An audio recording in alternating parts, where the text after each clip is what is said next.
Bueno, por mi parte, si os parece, vamos a empezar, que luego se nos acumula, voy a ir dando entrada, pero se nos acumula eh, luego el tiempo y bueno, espero que en ese sentido luego no haya problema en estando atentos a que les podamos dar paso. Bueno, pues lo dicho, buenas tardes en primer lugar y muchísimas gracias por vuestra asistencia a otro pues webinar del SEOP y como siempre, después de daros las gracias, pues dar las gracias al Colegio de Ingenieros de Telecomunicación y a la Asociación Española de Ingenieros de Telecomunicación y por poder estar con vosotros esta tarde, que como siempre, pues en primera persona es un placer, ¿no? Hoy también dar las gracias a Sergio, que ya estuvo con nosotros en el último webinar sobre este contenido de estrategia y que hoy vamos a avanzar un poquito más. Y en ese sentido, bueno, pues como os decía, nuestro gran tema estos días es el de la estrategia competitiva, sobre todo yo creo que con todo este nuevo planteamiento que sobre todo a nivel geoestratégico está ocurriendo y que queramos o no está afectando sobremanera y está haciendo tambalearse un poco o sacudiendo la situación. Entonces, en ese sentido, creo que es un buen momento para hablar un poquito más sobre los fundamentos competitivos y los fundamentos de la estrategia competitiva.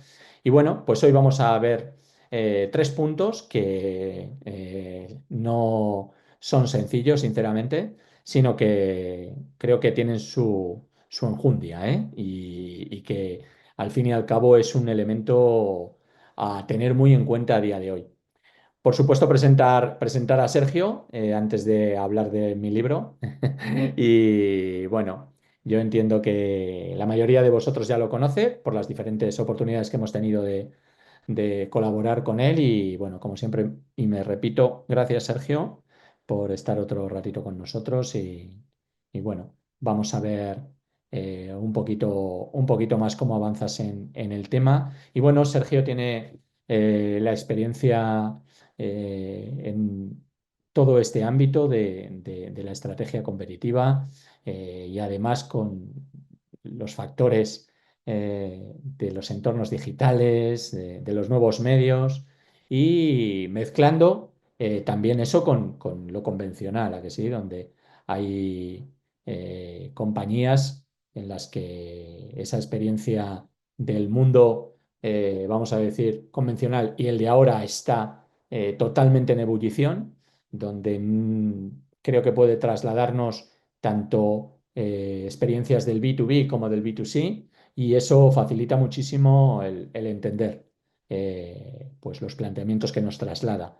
Evidentemente, yo siempre diré que hay diferentes experiencias, hay diferentes planteamientos teóricos y bueno, pues al final, con aquellos profesionales que nos lo puedan ir trasladando, pues nos van a ir llevando a esas experiencias que ellos han tenido y nos pueden trasladar en qué conclusiones, a que sí, finalizan y deciden pues ir un poquito más en esa línea.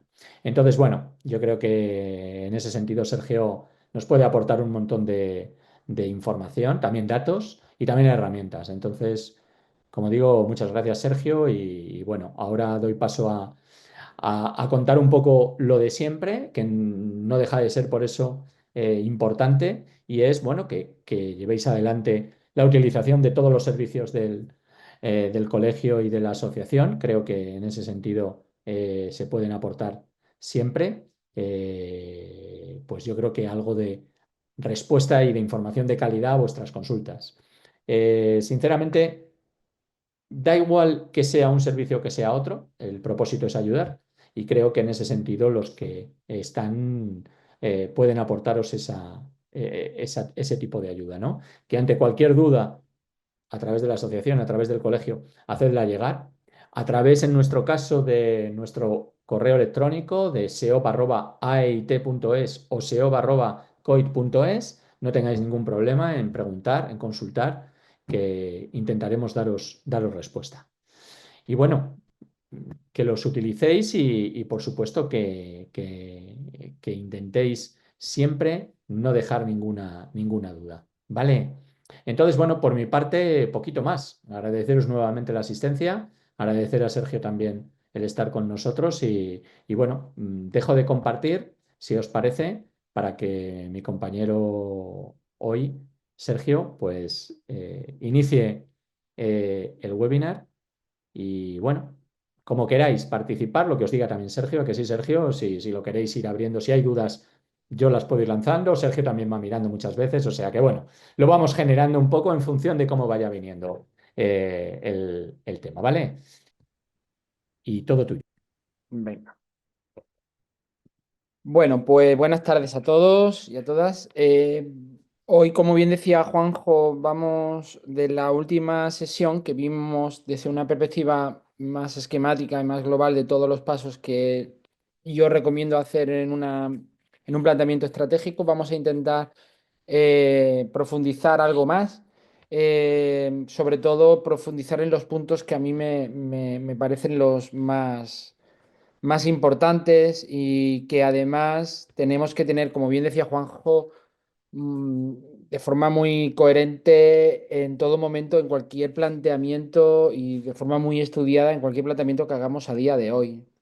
Había un profesor mío de estrategia cuando yo hice el MBA allá por el año 2003, como siempre digo, cuando los MBA eran MBAs. Y nuestro profesor de estrategia nos decía que en los momentos, ay, perdonad, que es que hay algo en la pantalla, en los momentos de grandes cambios, pues era el momento de guardar el Ferrari o el 600 en la cochera, que nadie te lo viera o en el garaje y que esperaran un poco a cómo se tambaleaba el asunto, ¿no? Eh, un buen estratega, básicamente, a la hora de hacer un planteamiento en este primer punto que estoy contando como una perspectiva más global de lo que es la estrategia en sí, un buen estratega, básicamente, yo creo que tiene que tener mucha paciencia.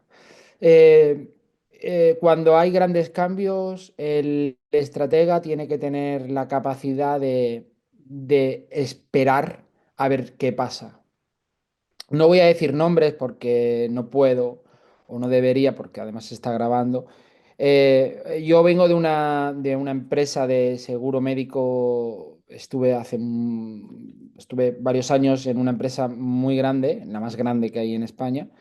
Y recuerdo perfectamente allá por el año 2008, 2009 cómo Muface estuvo en un vilo eh, y nosotros que estábamos en el departamento de gestión del talento y que desarrollábamos todo lo que era en los planteamientos comerciales a toda la dirección comercial de España, etcétera, pues siempre pensábamos en el qué hacer. Si teníamos que trabajar en nuestro planteamiento comercial, una vez que recibimos esa noticia de lo que estaba pasando con Muface en las distintas aseguradoras de la competencia, nos teníamos que mantener, vender el producto o no, ¿no? Y me acuerdo de esa persona, se llamaba Luis, el apellido no lo voy a decir, que era el director de operaciones de la empresa. Y entonces nos dijo, vamos a esperar. Y esperamos. Y además estuvimos como 3 meses casi sin hacer nada en nuestro departamento. Íbamos a hacer otro tipo de cosas, pero lo que era el planteamiento básico de nuestras funciones, estuvimos 3 meses parados realmente. Nos quedábamos mirando unos a otros qué va a pasar, qué tenemos que hacer y qué dejamos de hacer.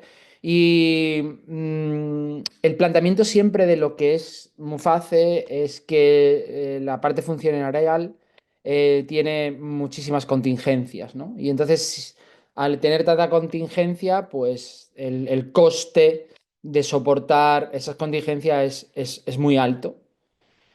Y entonces esta persona, Luis, por entonces se fue una de las empresas, otra de las gordas, dejó Muface, dejó otra aseguradora gorda, lo dejaron tres aseguradoras gordas. Y lo más lógico era seguir ese mismo camino, porque realmente la lógica te decía que no podíamos seguir adelante con ello, porque además las demás lo estaban dejando y era normal porque las contingencias eran superiores. Pero ahí esperó y cuando pasaron 3, 4 meses, esta persona empezó a echar cuentas. Y echó cuentas y montó una estrategia que yo creo que es de una de las experiencias más impresionantes que yo he vivido en cuanto al mundo de la estrategia. Y es que, claro, el tipo echó cuentas de que a los funcionarios había que darle un servicio, sí o sí, de forma privada. Eh, Cambiar todo el funcionariado al mundo público sería algo ilógico. Y los que estábamos dentro de las aseguradoras privadas médicas sabíamos y sabemos de la realidad y no lo que cuentan los periódicos, ¿no? Y entonces, como las demás empresas lo dejaron, y entonces el director de operaciones echó cuentas. Dice, mira, si al final hay tantas personas, X funcionarios, que están divididos entre X mutuas, entre X aseguradoras, si ellos van a tener que recibir el servicio y solo hay una o dos como máximo que lo vayan a dar, al final los costos se reducen en base a que va a haber muchísimo más asegurados. Y entonces las contingencias bajaban radicalmente y subía el beneficio. Y entonces en ese momento es cuando, me acuerdo perfectamente del día, allá por el año 2010, quiero recordar, o 2009, y entonces nos dijo, ahora es el momento de empezar a vender seguros a muerte en temas de Muface, ¿no? Porque era el momento en el que se habían quedado dos. Y esto lo cuento porque la historia se repite y hasta hace unos días ha habido mucha controversia con la circunstancia y al final se han quedado dos gordas. Una de ellas es de las que se han quedado es en la que yo estaba y, y ha vuelto a jugar la misma jugada, ¿no?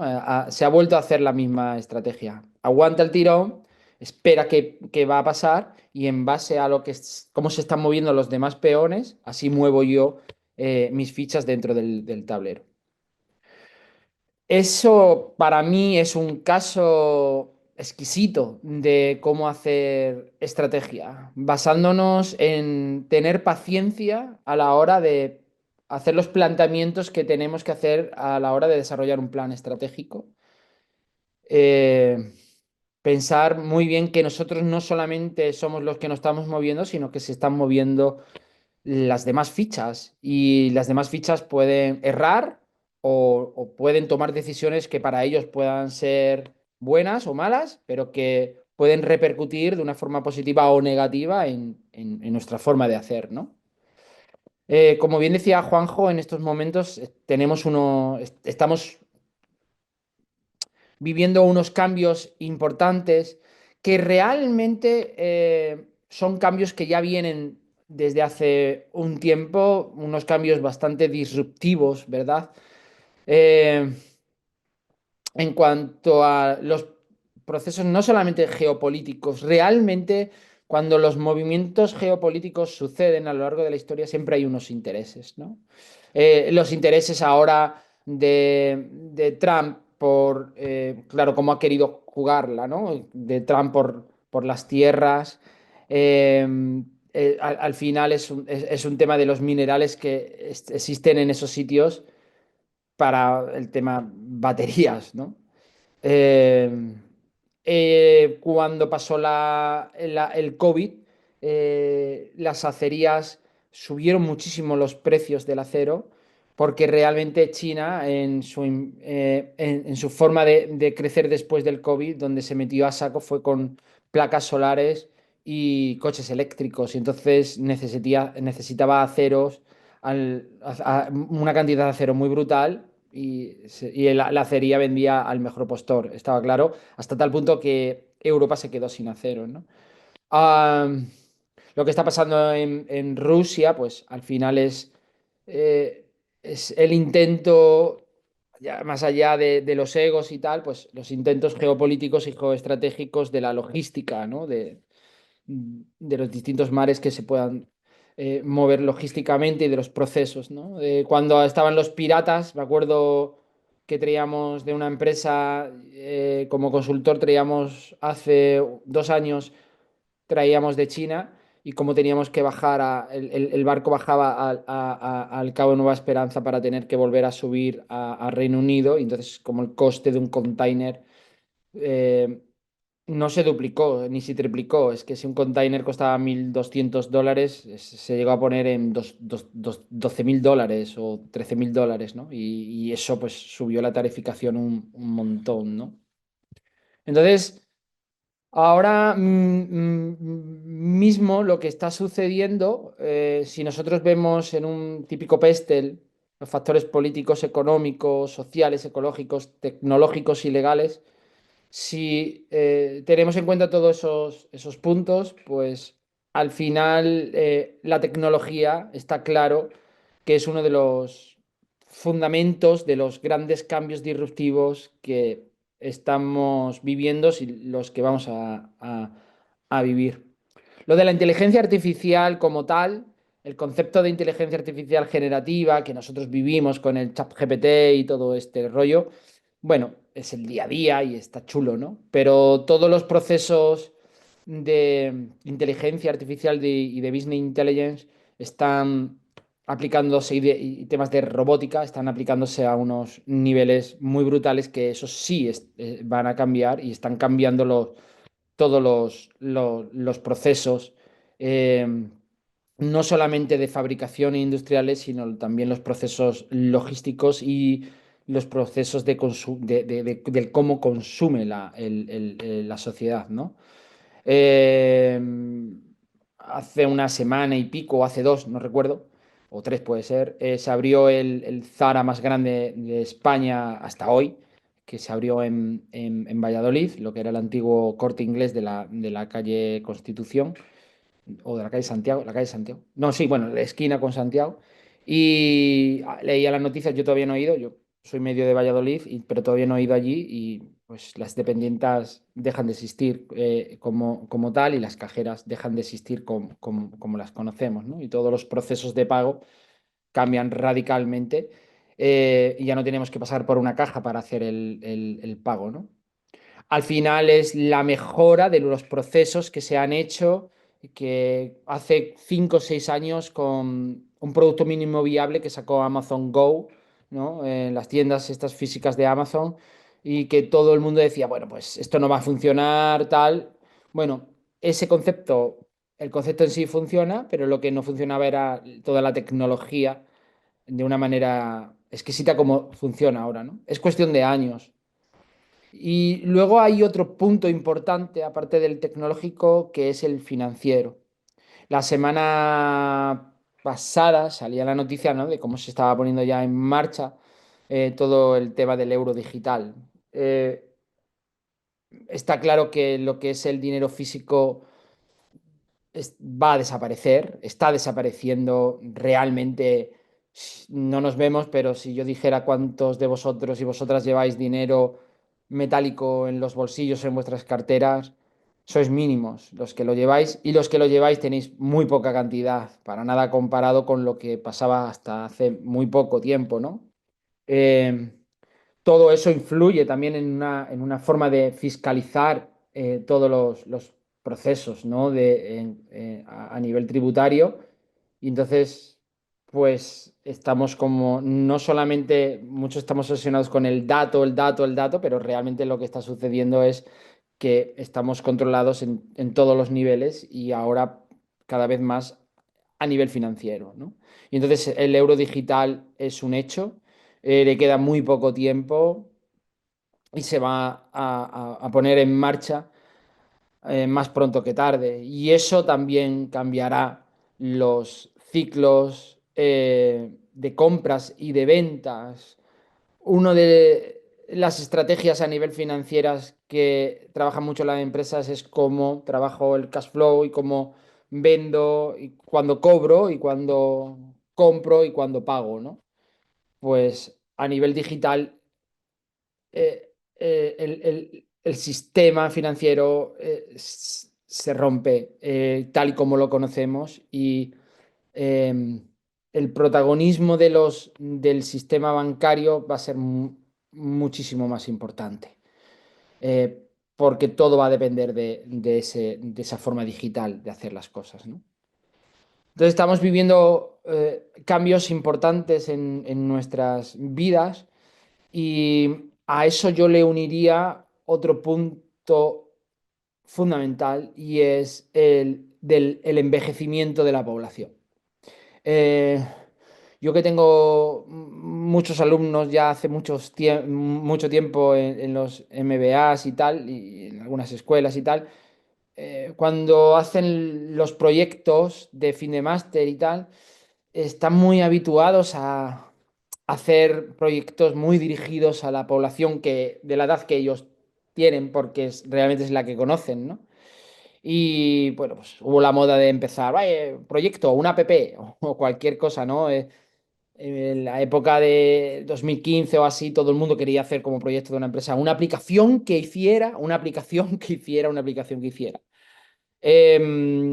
Realmente un buen estratega tiene que tener muy en cuenta el mercado al que se está dirigiendo y en el planteamiento estratégico tiene que saber muy bien cuál es su target de mercado y como todos los procesos, no solamente el producto, todos los procesos de temporalidad, del tiempo que va a estar los clientes con nosotros, de la captación, de la fidelización, de la política de precio, todos los factores, como tiene que tener en cuenta el factor del envejecimiento.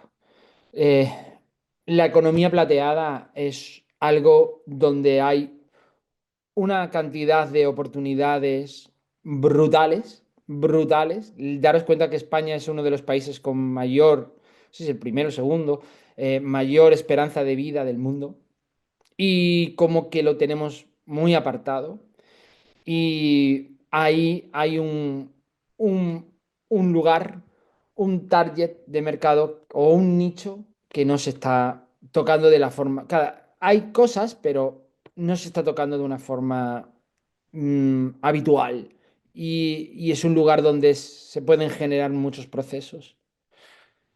Digo esto porque cuando cogemos cualquier libro o cuando escuchamos cualquier caso, muchas veces cuando hacemos los planteamientos estratégicos, enseguida pensamos en que la estrategia de crecimiento puede ser también en el factor de la internacionalización o en el factor del crecimiento de la cuota de mercado con distintos productos o la disrupción o la innovación y me parecen puntos coherentes, pero hay muy pocas empresas que digan, vale, estoy tocando este target de mercado y a este otro de mercado, como, por qué no lo ataco, ¿no? Y ahí estoy abriendo una cuota importante.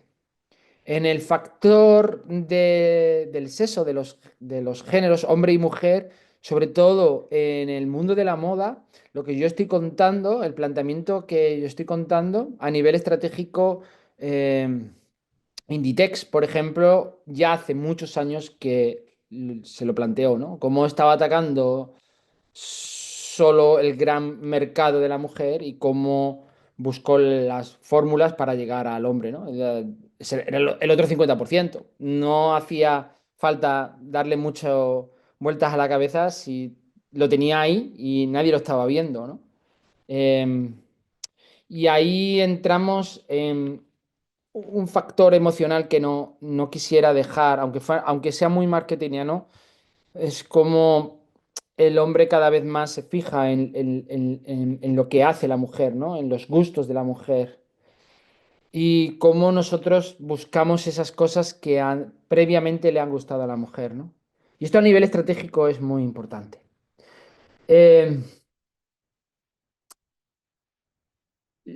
he dicho la edad, ahora digo el género.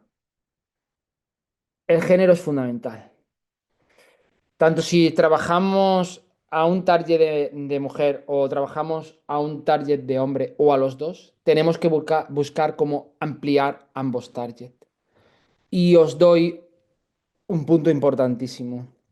Y es que el hombre busca cada vez más las cosas bellas, como ya la buscaba la mujer. Yo estoy hablando desde un ordenador que el impulso de comprar este ordenador fundamentalmente es porque es bello. Si tenemos bueno, se lo estoy diciendo ingeniero de telecos, seguramente más de uno empieza a levantar, pero la sociedad es lo que necesita.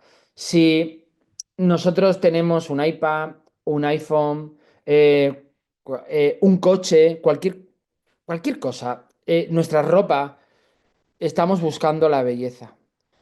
Yo el año pasado, no, hace 2 años estaba con una empresa cliente que además ese cliente salió de una charla de estas y me acuerdo perfectamente que una de las cosas que más se trabajó en mi consultoría con ellos en la estrategia fue precisamente el cómo buscar, cómo hacer las cosas bellas, ¿no? Cómo en el sector, sobre todo informático, ¿no?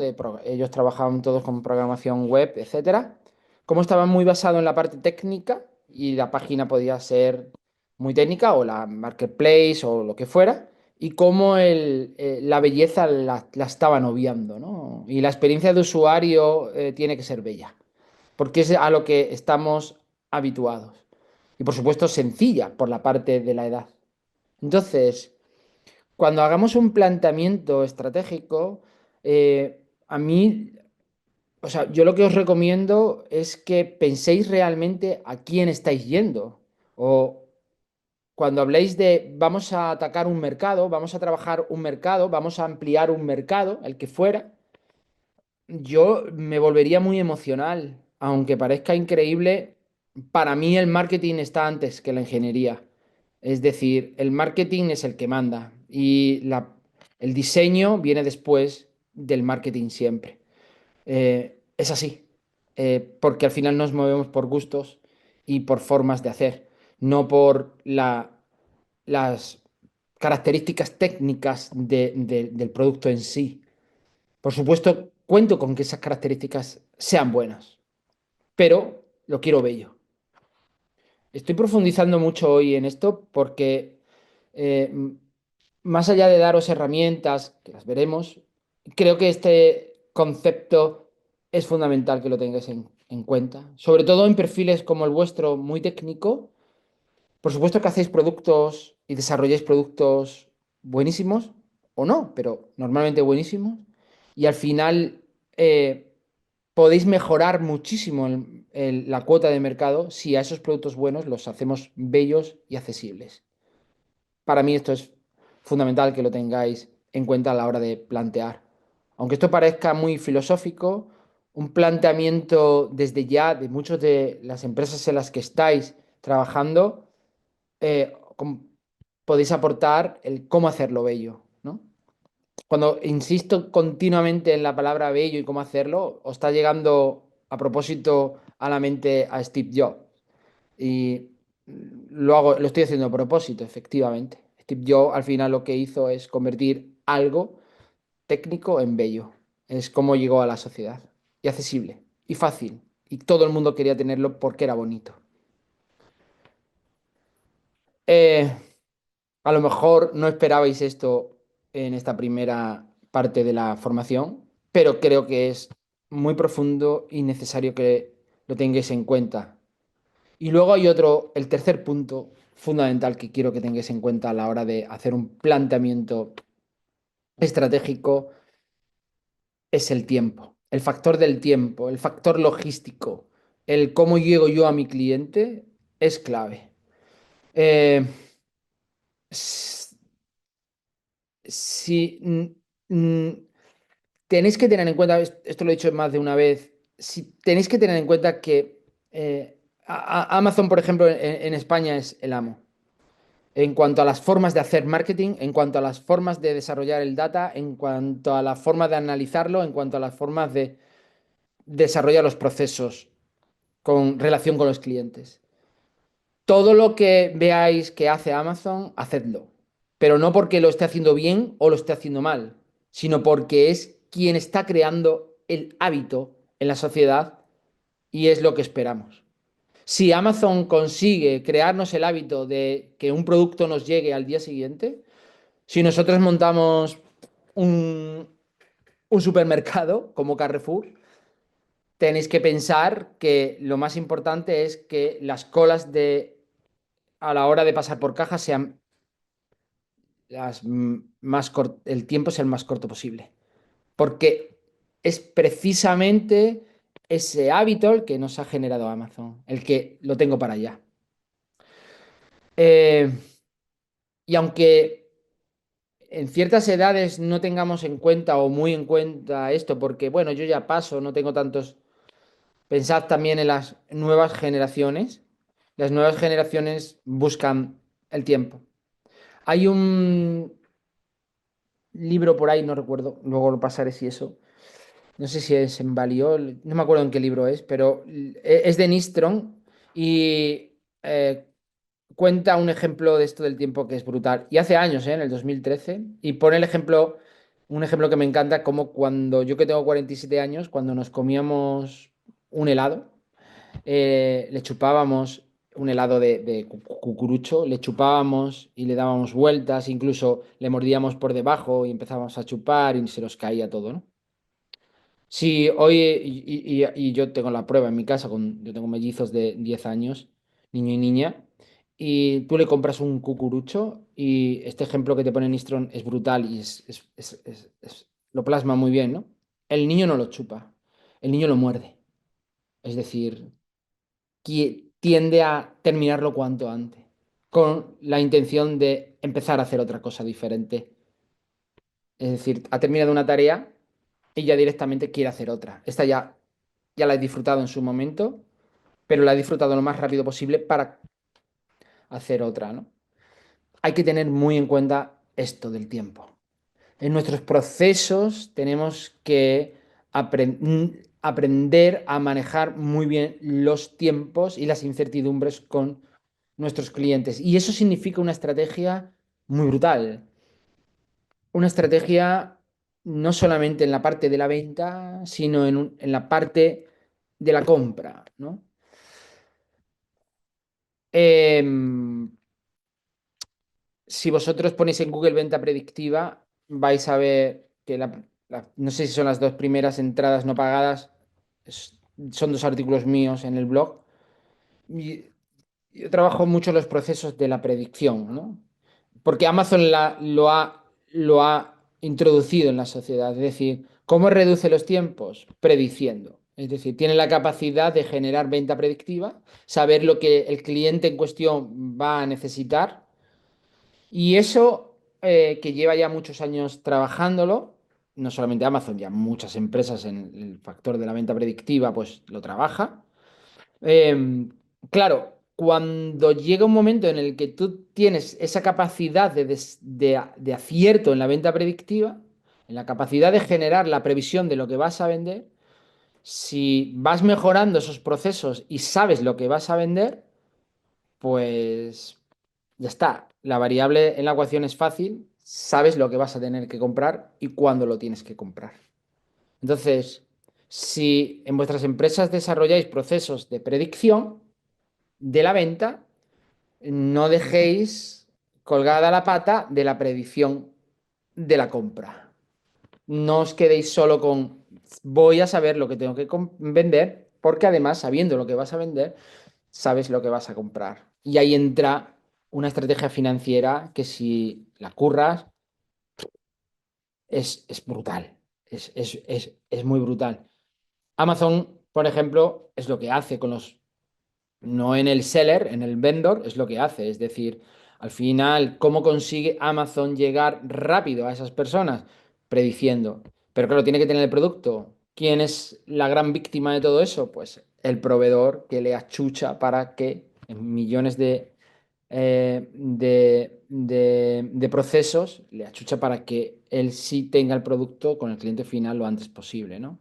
En tiempos de entrega, en cobros por membresías, por embalaje, por millones de cosas, ¿no? Sería cuestión de hablarlo en otro día, pero al final yo me aprovecho de estas circunstancias porque yo sí te voy a vender, pero yo sé lo que voy a vender y yo sé lo que te voy a comprar, ¿no? Entonces, en Amazon, por ejemplo, a los proveedores de los vendors compran volúmenes gigantescos. De repente te puede llegar un volumen en un día 80, 90 mil euros y a un precio menor, pero te está comprando 80, 90 mil euros, ¿no? Entonces, tú ahí entras en el juego de si lo quieres. ¿Por qué tiene esa capacidad de los 80, 90? Porque sabe que lo va a vender en X tiempo, ¿no? O sea, tiene desarrollados súper bien los procesos, ¿no? Entonces, el factor del tiempo no es un factor del tiempo banal, de, bueno, venga, le voy a hacer un servicio. No, es un proceso que tenemos que tener desarrollado en todas las casuísticas, logísticas financieras, de marketing, de ventas, de compras, de calidad, dentro de una calidad total basada en el tiempo. Yo recuerdo una persona a la que yo di clases hace mucho tiempo, Agustín, que era el director de calidad de estoy de operaciones de Lidl en España, ya no está, hace unos años, y me contaba cómo intentaban quitar cuota de mercado al monstruo de Mercadona, ¿no? Y lo intentaban basándose en la logística, ¿no? Es decir, cómo trabajaban el producto fresco, ¿no? Cómo luego ya Mercadona, por supuesto, se puso las pilas, pero estoy hablando hace muchos años, cómo Lidl se introdujo en el mercado en España gracias al producto fresco, ¿no? Al tener un producto fresco en el mismo momento en el que tú lo necesitabas, ¿no? Como esa rotación del fresco era fundamental para conseguir una cuota ideal frente a Mercadona en este caso, ¿no? Bueno, Mercadona es un monstruo que es casi imposible de romper, pero sí que buscaba esa cuota de mercado, como a rascarle parte de la cuota del mercado. Creo que ahora tiene un 28% Mercadona en España, que es una puñetera locura. No, yo nunca hablaría en una formación sobre el caso de éxito de Mercadona, igual que el caso de éxito de Zara, porque es que es incomparable, es decir, no, es- no lo hagáis como ellos porque no lo vais a conseguir, ¿no? Yo así lo veo, ¿no? Entonces, estos tres puntos en un planteamiento estratégico hay que tenerlos claros a día de hoy. Primero, he dicho el factor de la edad, el factor del género y del mercado, de cómo abrir la cuota, y el factor del tiempo. Y en los momentos en los que estamos, tenemos que tener en cuenta eh, cómo están actuando mis competencias. Hay tres tipos de competencias que son fundamentales a trabajar a la hora de hacer un planteamiento estratégico. La primera competencia son las competencias directas, son las competencias que están cubriendo con un mismo producto una misma necesidad. Eh, las competencias indirectas, que son las que cubren una misma necesidad con un producto diferente, y las que a día de hoy más tenemos que tener en cuenta a nivel estratégico son las competencias sustitutivas, las que la necesidad que tenía me ha cambiado y ahora he encontrado otro tipo de necesidad y tengo el producto que ha hecho una disrupción a la hora de poder cubrir esa necesidad. Eso es lo que más está sucediendo en estos momentos. Al igual que en los años 60, la estrategia y el marketing tenían que estar muy basado en cómo trabajaba la competencia, cómo buscaba formas de precio, pues las cinco famosas P de marketing, ¿no?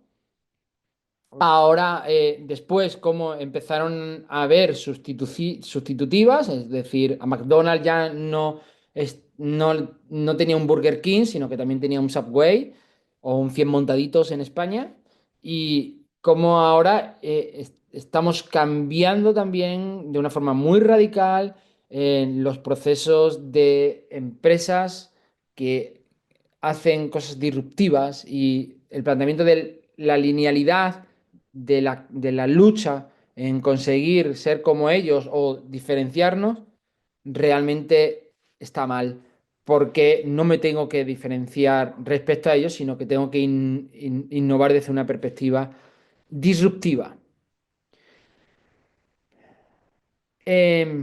La disrupción, l- el consejo que os doy cuando hagáis planteamientos disruptivos en vuestras estrategias, eh, si está por aquí Juanjo, se acordará de un congreso hace muchos años en Salamanca, que vino un señor, me acuerdo perfectamente que lo trajimos desde Madrid a Salamanca, que se llamaba Patrick Dixon, era un futurólogo y lo sigue siendo. Y, y aquella tarde que yo me vine con Juanjo desde Madrid, con Patrick Dixon, que venía de Londres, iba a dar una conferencia. No se me olvidará, y Juanjo puede dar la fe, y esto hace años, pero muchos años, que paró en Villacastín. Juanjo paró en Villacastín a echar gasolina, combustible, y Patrick llevaba una mochila y no se la quitaba, iba siempre con su mochila a todos sitios y empezó a grabar a Juanjo echando gasolina en el coche en Villacastín. Y no se me olvidará esto, porque el tipo se puso en un ángulo en cuestión a grabarle. Estoy hablando quizás del año 2010 o así, hace ya unos 15 16 años. Y yo me quedé pensando, digo, pero este tipo, ¿para qué ha hecho esto, no? Y al día siguiente, en el congreso, en la conferencia, puso su vídeo. Y puso el vídeo de Juanjo hablo del hace 15 años. Ahora ya estoy cayendo hace 15 años. Y el vídeo era a Juanjo echando gasolina en su coche y él grabó desde el ángulo, desde que se veían en la provincia de Ávila, en Villacastín, se veían unos molinos de viento. Y esos molinos de viento los grabó en el ángulo que se vieran las dos cosas a la vez.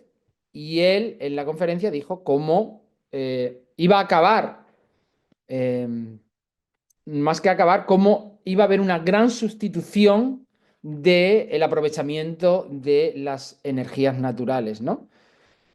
O renovables, ¿no? Y yo me quedé marcado con aquello porque dije, joder, este tipo está viendo cómo una persona está echando gasolina, ¿no? Y esto hace 15 años, ¿no? Mm, Eso es un buen estratega, el que tiene la capacidad de no dar respuestas al presente, sino el pensar, cuando yo hago un planteamiento estratégico, tengo que pensar cómo voy a tener mi empresa o cómo va a ser mi empresa o cuál van a ser las necesidades de los clientes dentro de 10 años. Es imposible conseguir 10 años, pero sí es posible marcarse esos planteamientos de aquí a 10 años. Seguramente nos quedemos en un año vista, 2 años vistas, pero tenemos que pensar desde esa perspectiva del cómo van a ser las cosas de aquí a 10 años. Eh, ¿Cómo van a ser los negocios de aquí a 10 años? ¿Cómo van a ser las relaciones? Si yo invierto y desarrollo un proceso basándonos en dar una respuesta presente, al final no estás generando un planteamiento estratégico, estás generando un planteamiento comercial, un planteamiento de marketing, pero no estratégico. Tenemos que aprender a diferenciar lo que son los planteamientos comerciales, marketingianos y estratégicos. Si estamos hablando de estrategia, estamos hablando de estrategia. Y tenemos que pensar en el hacia dónde vamos. Sí, importante tener esto en cuenta a la hora de desarrollarlo y más en los momentos en los que estamos viviendo, ¿no? En los que estamos viviendo. Te puedes leer haciendo un pequeño kick cut, luego lo iba a decir, pero te puedes leer un montón de estrategas. Durkheim, te puedes leer un montón de estrategas. Yo en estos momentos me leería a Churchill o me leería a Historia del siglo XX de Hobsbawm o Civilización y Barbarie de Gabriel Jackson. Es decir, leería mucha historia.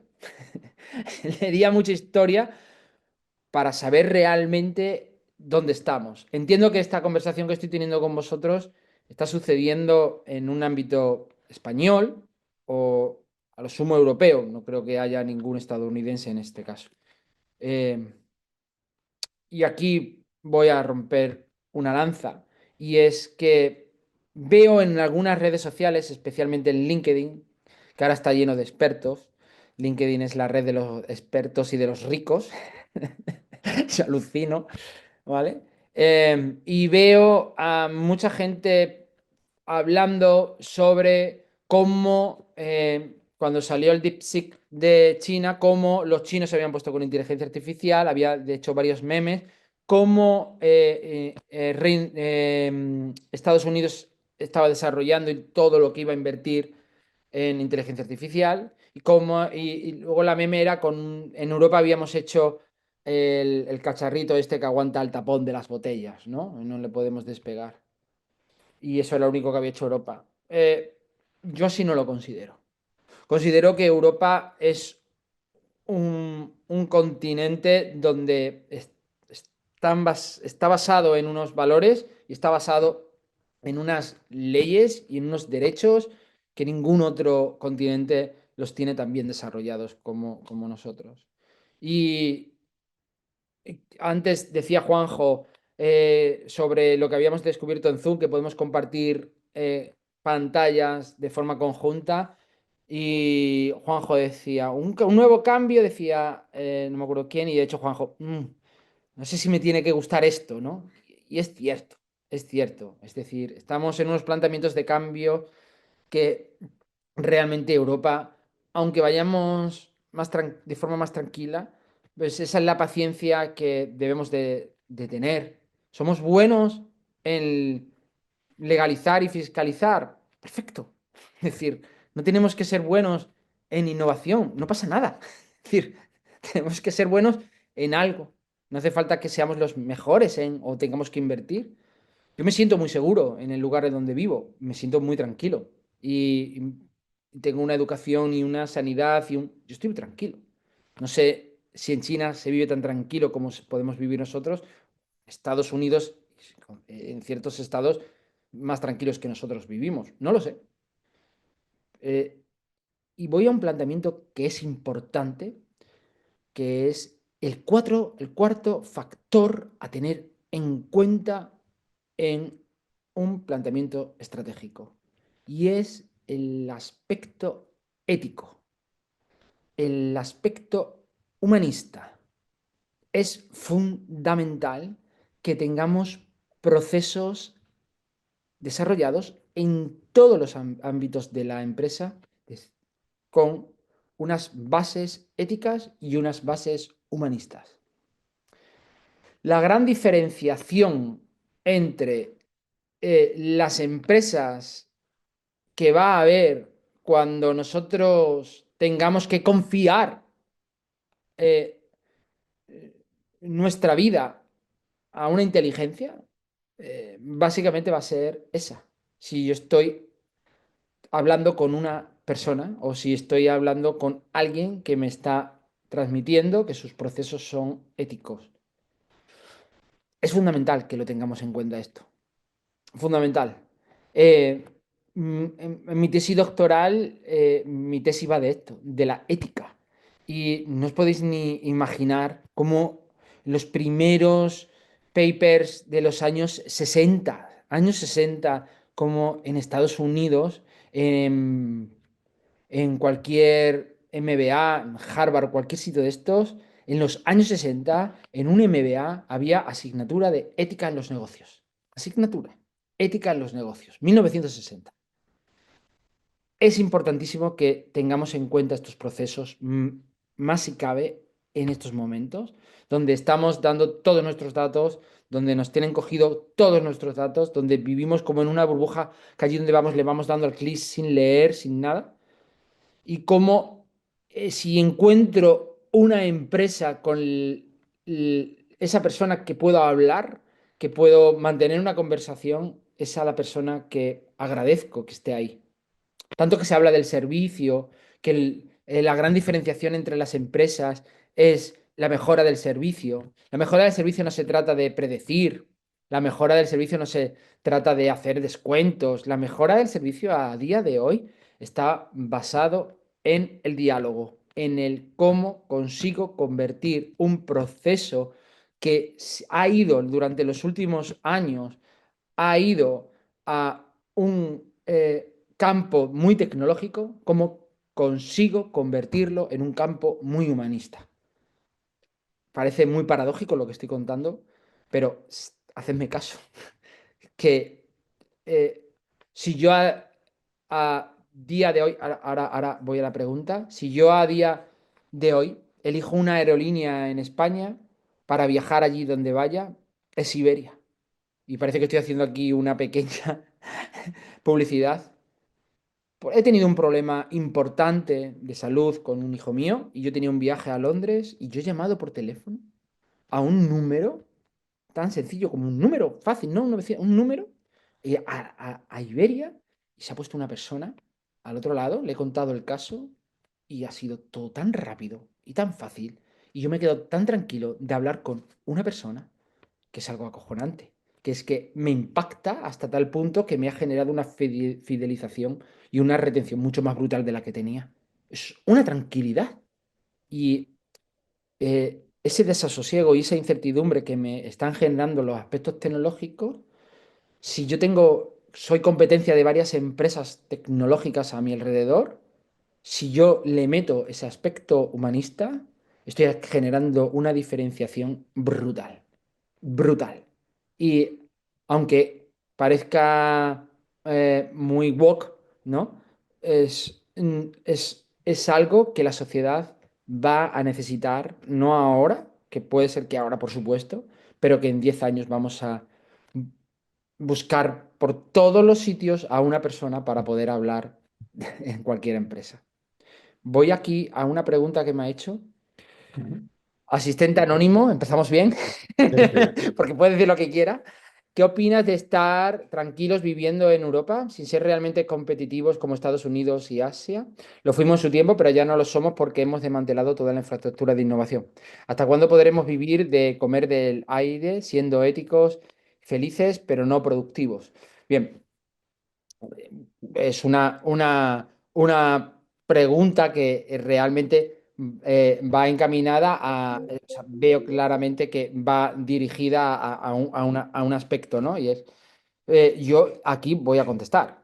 Eh, em, eh, Me encanta como entre comillas éticos y felices, porque efectivamente es lo que estoy hablando, que creo que debemos de buscar esa ética y esa felicidad. Lo de la felicidad no lo he puesto en mi boca, pero lo de la ética sí. Y por supuesto, entiendo que no comemos nadie del aire, es decir, Europa no creo que coma del aire, es bastante productiva y creo que el 30% de las piezas de un iPhone están hechas en Alemania. Y creo que hay grandísimas empresas en la automoción, por ejemplo, o en las constructoras, por ejemplo, o en los despachos de abogados, que no sé si hay constructoras más fuertes que las que hay en España, que las habrá, pero en el conjunto somos muy, muy fuertes. No sé si a nivel tecnológico somos de comunicación, por ejemplo, en cuanto a Telefónica, refiriéndome a Telefónica, haya otras como ella. Por supuesto que las hay, pero no creo que tenga mucho que envidiar. No creo que en cuanto a despachos de abogados que tenemos, Garrigues, Cuatrecasa, Pombo, cualquiera de estos, vivan del aire.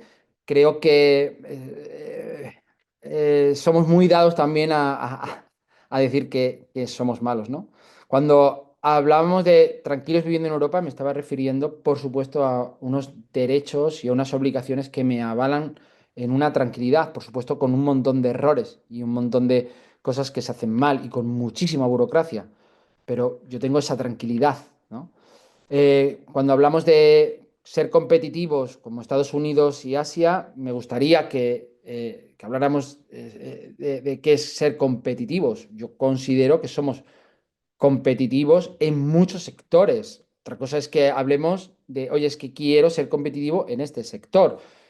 En el sector de la alimentación no creo que exista un lugar con mejor alimentación que España.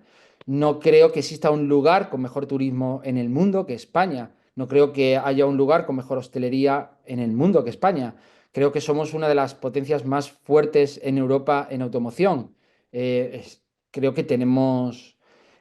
yo trabajo mucho en Sevilla, voy mucho a Sevilla y muchas veces se queda la cosa de los sevillanos. Yo trabajo en Sevilla y son unos verdaderos profesionales. Y siempre digo una cosa, es la única ciudad de España que tiene una fábrica de aviones. Digo, joder, por algo será, ¿no? Y creo que en Europa hay dos. ¿Vale?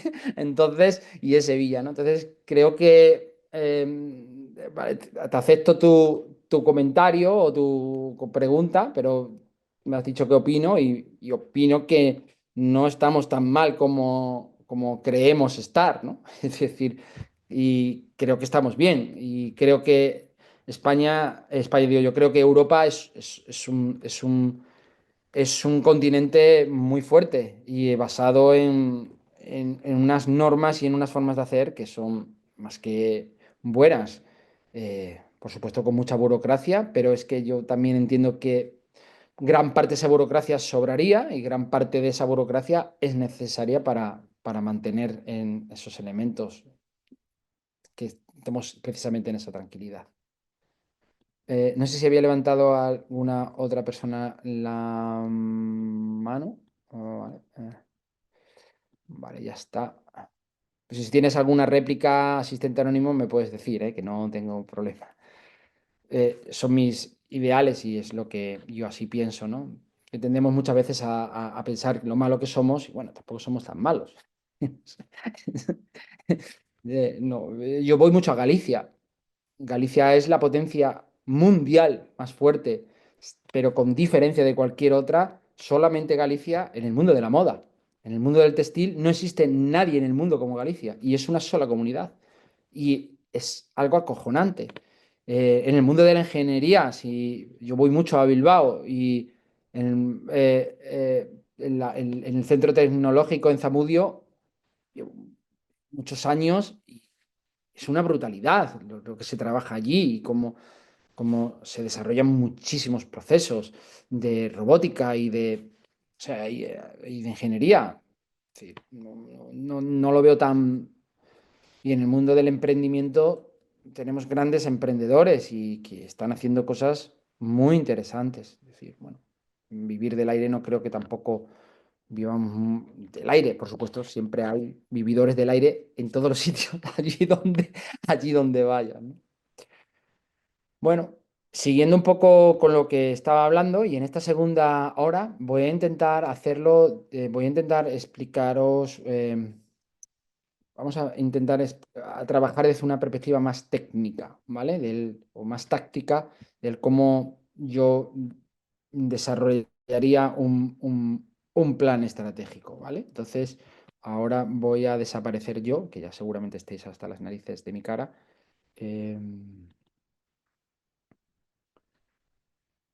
Voy a coger aquí. Vale. Bueno, ahora veis una pequeña pizarra. Voy a ver si esto pinta. Sí. Vale, tenéis una pequeña pizarrita aquí que voy a haceros unos esquemas. Luego al final os voy a enseñar una herramienta que yo desarrollé. Es una Excel. Es una Excel muy, muy básica, que sí que es verdad que luego me la programaron, pero que al final tengo la plataforma donde se desarrolla, pero es que al final me quedo con la Excel. No sé por qué. Soy más libre en una Excel, ¿no? Entonces, esa Excel que os voy a presentar, bueno, luego os cuento sobre ella, ¿no? Entonces, el planteamiento estratégico de cualquier empresa, y me podéis decir, yo tengo este caso, o qué tool, cómo lo harías en este caso, me podéis decir lo que queráis, ¿vale? Porque Claro, podéis venir de muchos sectores o podéis trabajar en empresas muy grandes o muy pequeñas y entonces, pues, al final tenemos que ver la forma de cómo encajar un esquema, ¿no? Entonces, el primer planteamiento que yo tendría que, a la hora de desarrollar un plan estratégico, es tener muy bien desarrollado un PESTEL, ¿vale? Esto es fundamental, ¿vale? Eh, Hay que aprender a manejar muy bien el PESTEL, ¿no? Los factores políticos, económicos, sociales, tecnológicos, ecológicos y legales, ¿vale? Es importantísimo de todos ellos, según el momento en el que estemos viviendo, van a tener más importancia unos que otros. Por ejemplo, ahora los factores políticos a nivel mundial son importantísimos dentro de un marco estratégico y los factores económicos son importantísimos y los factores tecnológicos son importantísimos a tener en cuenta, ¿no? Entonces, os doy una idea. Podéis utilizar dos herramientas. Una herramienta es desde un aspecto muy básico, ¿eh? Pero desde un esquema que os pueda ayudar. Una herramienta para ver qué puede pasar en el futuro es siempre ver qué ha pasado en el pasado, ¿vale? A la redundancia, ¿vale? Es decir, yo puedo plantearme cómo va a ir mi modelo de negocio en un futuro, siempre y cuando vea y estudie estos aspectos en el pasado. Hay una, Aquí se utilizan metodologías ágiles, ¿vale? Y yo utilizo una que es Lego Serious Play. En mis consultorías al principio siempre trabajo con Lego Serious Play, ¿no? Entonces, el Lego Serious Play, básicamente, y es una herramienta que os aconsejo, a ver, yo estoy certificado y tal, pero podéis utilizarla de aquella manera. Entonces, solamente para que veáis el planteamiento de cómo se trabaja en Lego para que luego planteéis sin Lego poder hacerlo, ¿vale? Entonces, en Lego se plantea el estado actual de la empresa. Yo en mi consultoría siempre lo hago al principio, a mitad y al final del proyecto, ¿no? ¿Cómo se plantea, cómo está la empresa respecto a el producto, respecto a los recursos humanos y las infraestructuras que tenemos y el cliente? Y entonces aquí lo que estudio, le meto un pestel y dentro de esos pestel los diferencio entre atentos, los factores controlables y los factores incontrolables. ¿Cuáles son los factores que puedo controlar y cuáles son los factores que me están influyendo en esto, pero que yo no puedo controlar? Porque en una estrategia tenemos que tener claro que yo puedo atacar a lo que yo puedo controlar o puedo medir o puedo manejar, ¿vale? Por ejemplo, el tema de aquí factores controlables sería, yo qué sé, proveedores. Factores incontrolables sería, por ejemplo, el clima. Y estamos en una empresa donde mi producto depende del clima, pues es un factor incontrolable. Me estoy riendo porque, bueno, hoy ha salido el sol, ¿vale? Pero madre, ¿vale? Entonces, esto es muy importante. El siguiente paso es pensar cómo quiero yo mi empresa de aquí a 5 años, ¿vale? Siempre pongo el planteamiento de aquí a 5 años porque normalmente a 5 años no llegamos. Pero si no me planteo el llegar a esos 5 años, me quedo muy corto. Entonces, yo, ¿cómo quiero que mi empresa sea en 5 años en cuanto a producto, en cuanto a equipo y en cuanto a clientes? ¿Cómo va a ser mi empresa? Tiene los recursos humanos, las herramientas que van a utilizar, los perfiles, qué nuevos perfiles voy a tener, qué productos voy a poder vender o a poder desarrollar, ¿vale? Y cuáles va a ser mis clientes. Y aquí entro. Lo más difícil de todo eso no es esto, porque esto es lo que yo quiero y ahora el pensamiento es qué factores controlables emergentes voy a tener y qué factores controlables e incontrolables, perdonad, emergentes voy a tener en un futuro. Esto es fundamental, ¿vale? Y esto lo podemos hacer, es decir, oye, en un futuro, ¿cómo voy a tener estos factores controlables e incontrolables? Si pienso cómo en el pasado los tuve. Entonces, en ese proceso, en esa línea y en esos cambios, puedo ver cómo va a ser el futuro en cuanto al controlable y no controlable. ¿Qué es lo que hago yo? Vale, pues lo que hago es lo siguiente. Cojo, que hacemos entre todos, ¿no? Porque esto se hace entre todos. Cojo y estos factores son inamovibles, los voy a mantener, ¿vale? Entonces, destruyo esto y el cómo quiero que sea mi empresa me lo llevo al presente. Y entonces creo el proyecto o creamos el proyecto llevándome a el presente, el cómo quiero yo que sea en un futuro mi empresa. Y entonces, de esa manera, estoy desarrollando, empezando a desarrollar el futuro de mi empresa, dando el factor controlable, dando respuesta a los factores controlables y dando respuesta a los factores incontrolables presentes. Hay una persona que también creo que conoce Juanjo bastante, que es Violeta Costa. Era de Bilbao y sigue siendo, es un ingeniero industrial. Y un día fuimos a Orbea. Hay un vídeo en YouTube por ahí que es súper bueno, súper bueno. Y entonces habló John, que era el director y es el director, el CEO de Orbea. Y este vídeo está grabado en el año 2013 o así, quiero recordar. Y me encanta ese vídeo. Voy a buscarlo y yo lo pasaré. Y me encanta ese vídeo porque hace un resumen de él en 2 minutos de todo lo que acabo de contar. E incluso de la primera hora del planteamiento estratégico, ¿eh?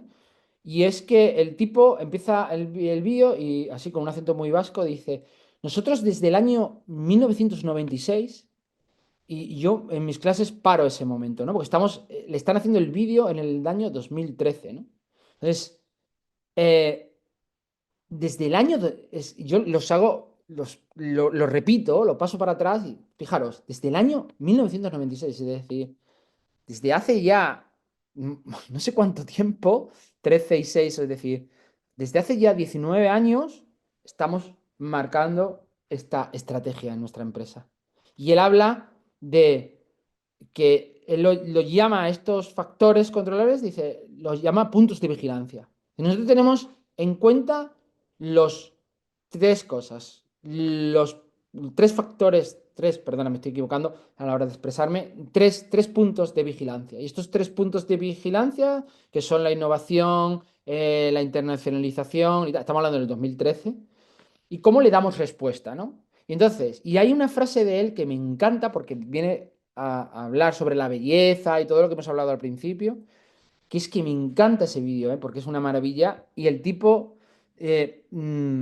dice, nosotros no solamente nos fijamos en qué están haciendo la competencia, nuestro sector, ¿vale? Los otros, las otras empresas que trabajan en el sector, sino cuáles son las tendencias que marcan otros sectores, ¿no? Si vierais ese vídeo en estos momentos, ya os digo que es un resumen de todo lo que he contado hasta ahora, porque es la estrategia que creó Orbea, ¿no?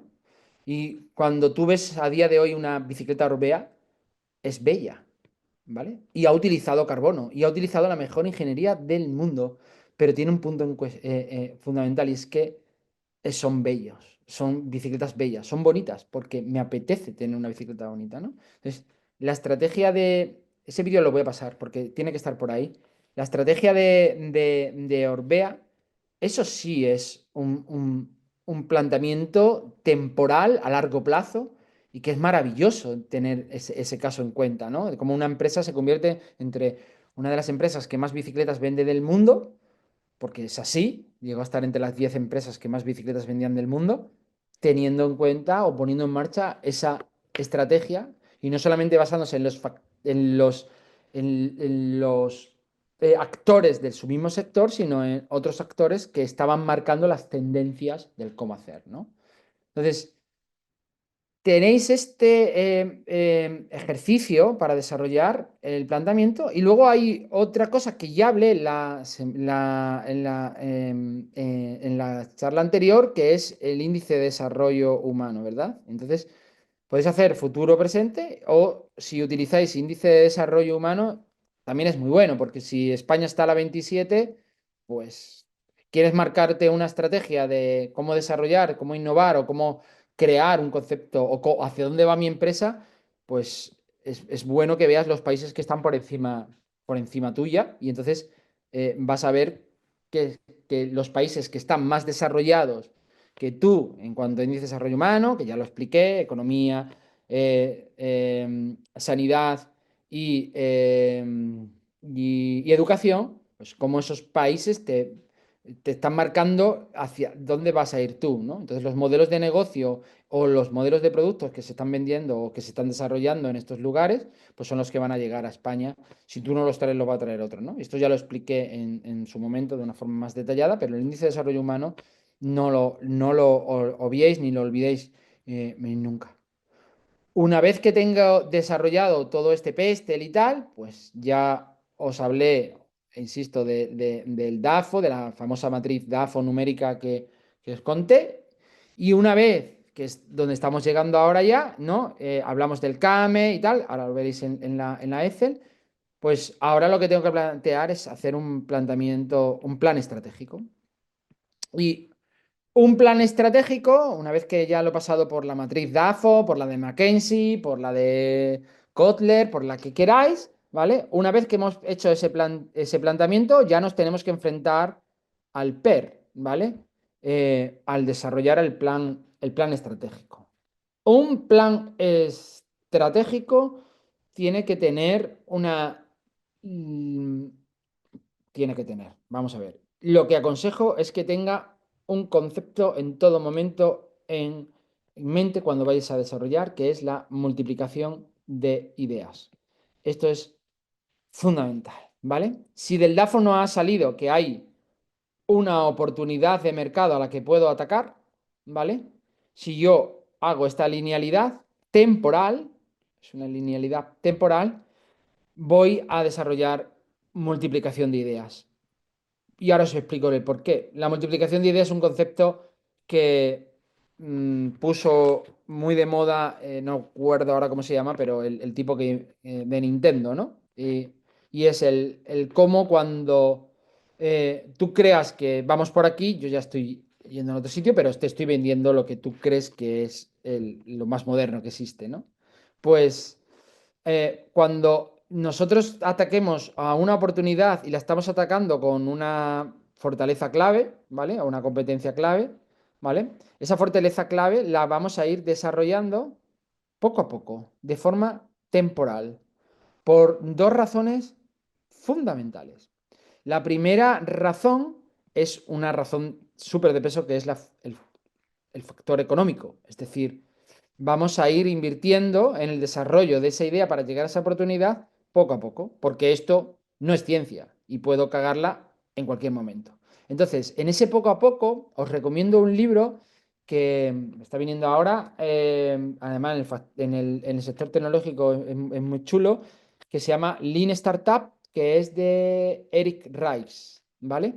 Y Eric Rice el libro se llama Lean Startup. Eric Rice es el que puso de moda el concepto del llamado el PMV, ¿no? El producto mínimo viable, ¿no? Entonces, cuando hablo de producto, hablo de no solamente el producto en sí, sino el modelo de negocio, ¿no? Entonces, él habla sobre el concepto de qué es lo mínimo que yo tengo que sacar al mercado para atacar una oportunidad de mercado. Y ese mínimo es el que, bueno, ya metiéndonos profundizando mucho, es en lo que cuando vemos lo de la campana de Gauss, ¿verdad? Aquí están los 4 o 5%, estos los early adopters, ¿no? Los adoptadores tempranos. A estos tipos los tenemos que atacar con el producto mínimo viable, ¿no? Para que luego veamos y se testee, ¿no? Para que luego sí vayamos a ese 20% para desarrollarlo, ¿no? Es meteros en el mundo del producto mínimo viable porque es muy interesante. ¿Qué te va a hacer el producto mínimo viable? Pues, aunque parezca contraproducente, lo que te va a hacer normalmente es echarte para atrás. ¿Vale? El producto mínimo viable, cuando lo expones, es viable, pero vas a empezar a recibir un montón de información de cómo tienes que cambiar ese producto para que realmente sea un máximo viable, ¿no? Entonces, la inversión tiene que ir poco a poco, ¿no? Vamos desarrollando el producto hasta que llegue a su culmen para llegar a esa oportunidad, que posteriormente, cuando hemos llegado a esa oportunidad, volveremos a ir desarrollando para otra oportunidad. De esta manera, tus finanzas no las pones en riesgos, ¿vale? Tu economía no la pones en riesgo si desarrollas este esquema. Pero es que hay otro factor importantísimo a la hora de desarrollar un plan estratégico en la fórmula esta de la multiplicación de ideas, que es el tema de la competencia. De tal manera que si tú vas sacando las cualidades de tu producto poco a poco, ¿vale? Tienes que tener muy en cuenta a la competencia. Si tú la sacas de golpe, si no sacas un producto mínimo viable, sacas un producto por completo de primeras, pues lo que vas a exponerte muy mucho a que la competencia te copie de una manera directa, indirecta o sustitutiva. Entonces, tú siempre tienes que ir generando ese producto sin perder el tino en la estrategia de hacia dónde voy, cuál es la oportunidad que quiero o quiero cerrar o estoy atacando, pero le vas sacando poco a poco.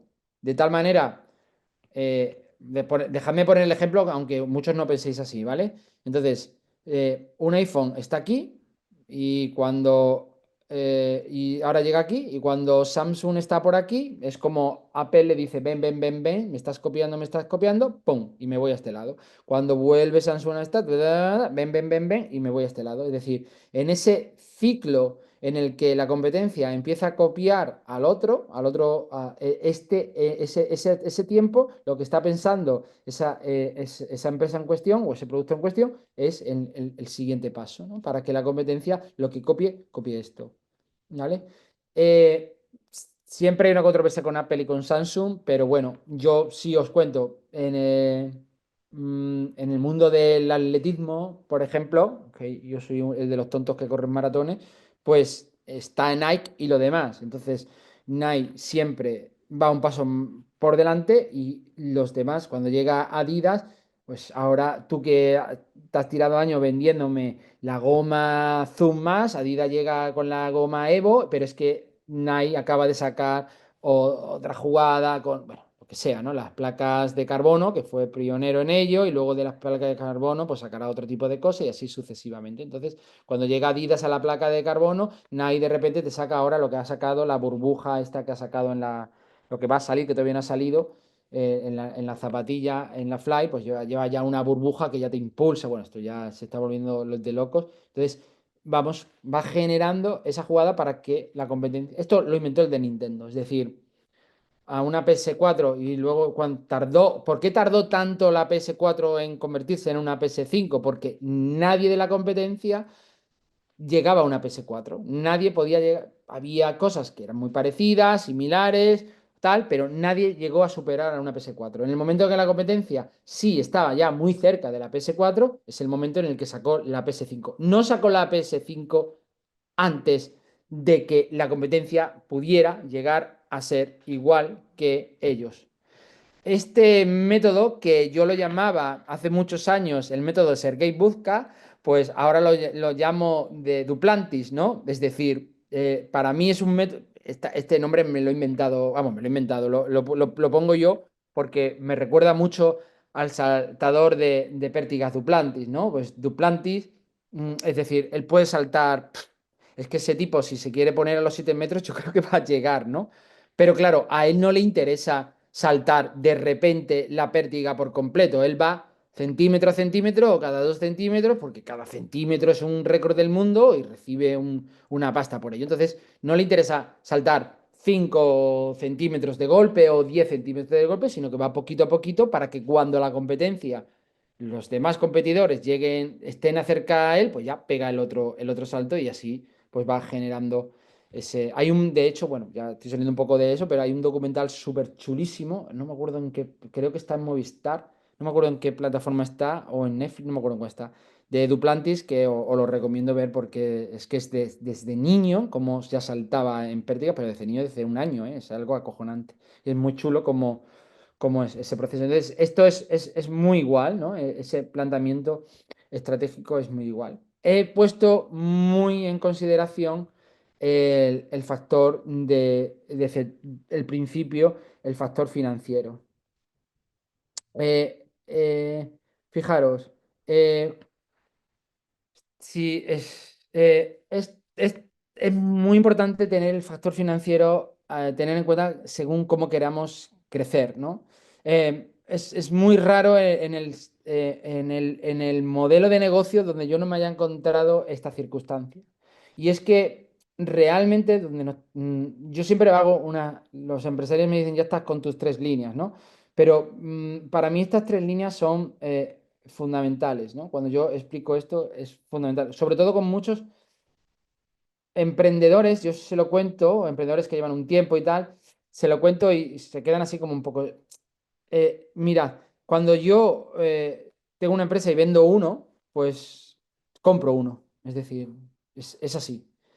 Puedo fabricar, pero si vendo uno, compro uno de algo. Si yo vendo uno de algo, he comprado uno de algo o varias cosas, unas de algo.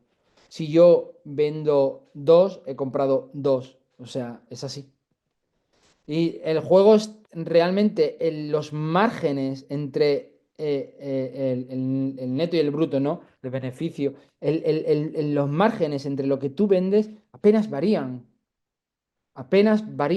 A no ser que ya seas un estratega muy bueno y domines muy bien el mercado, como lo que está pasando, por ejemplo, en el acero hace un tiempo y en el acero ahora, que tú tengas la capacidad de saber que si entra Trump, eh, y que estaba claro que es que es como que lo estás viendo venir y no lo querías ver, y si entra Trump y te va a meter aranceles, como el acero, pues ha pasado de enero, del 16 de enero, que estaba a 525 euros la tonelada, la bobina, los futuros de acero, y ahora a día de hoy creo que están a 937, ¿no? Está ya al doble, casi al doble, pero vamos, vamos a hablar del doble, ¿no? Porque si ya conoces el sector, sabes que cuando la guerra de Ucrania, pues pasó exactamente lo mismo, llegaron a estar a 1970 euros la tonelada de acero, ¿no? Entonces ahí, si eres muy bueno, si sabes que va a entrar Trump, compras barato y como va a haber aranceles, va a subir la bobina y luego vas a vender al precio de mercado, ¿no? Pero para eso hay que dominar muchísimo el mercado, en este caso el del acero o el del pienso, o el del trigo, que es cosas que yo estoy poniendo ejemplos, ¿no? De cómo repercute no esa globalización, sino es el mundo como cualquier cosa que pase en tal sitio, pues te afecta, aunque tengas una empresecita muy pequeña, te afecta de forma más que considerable.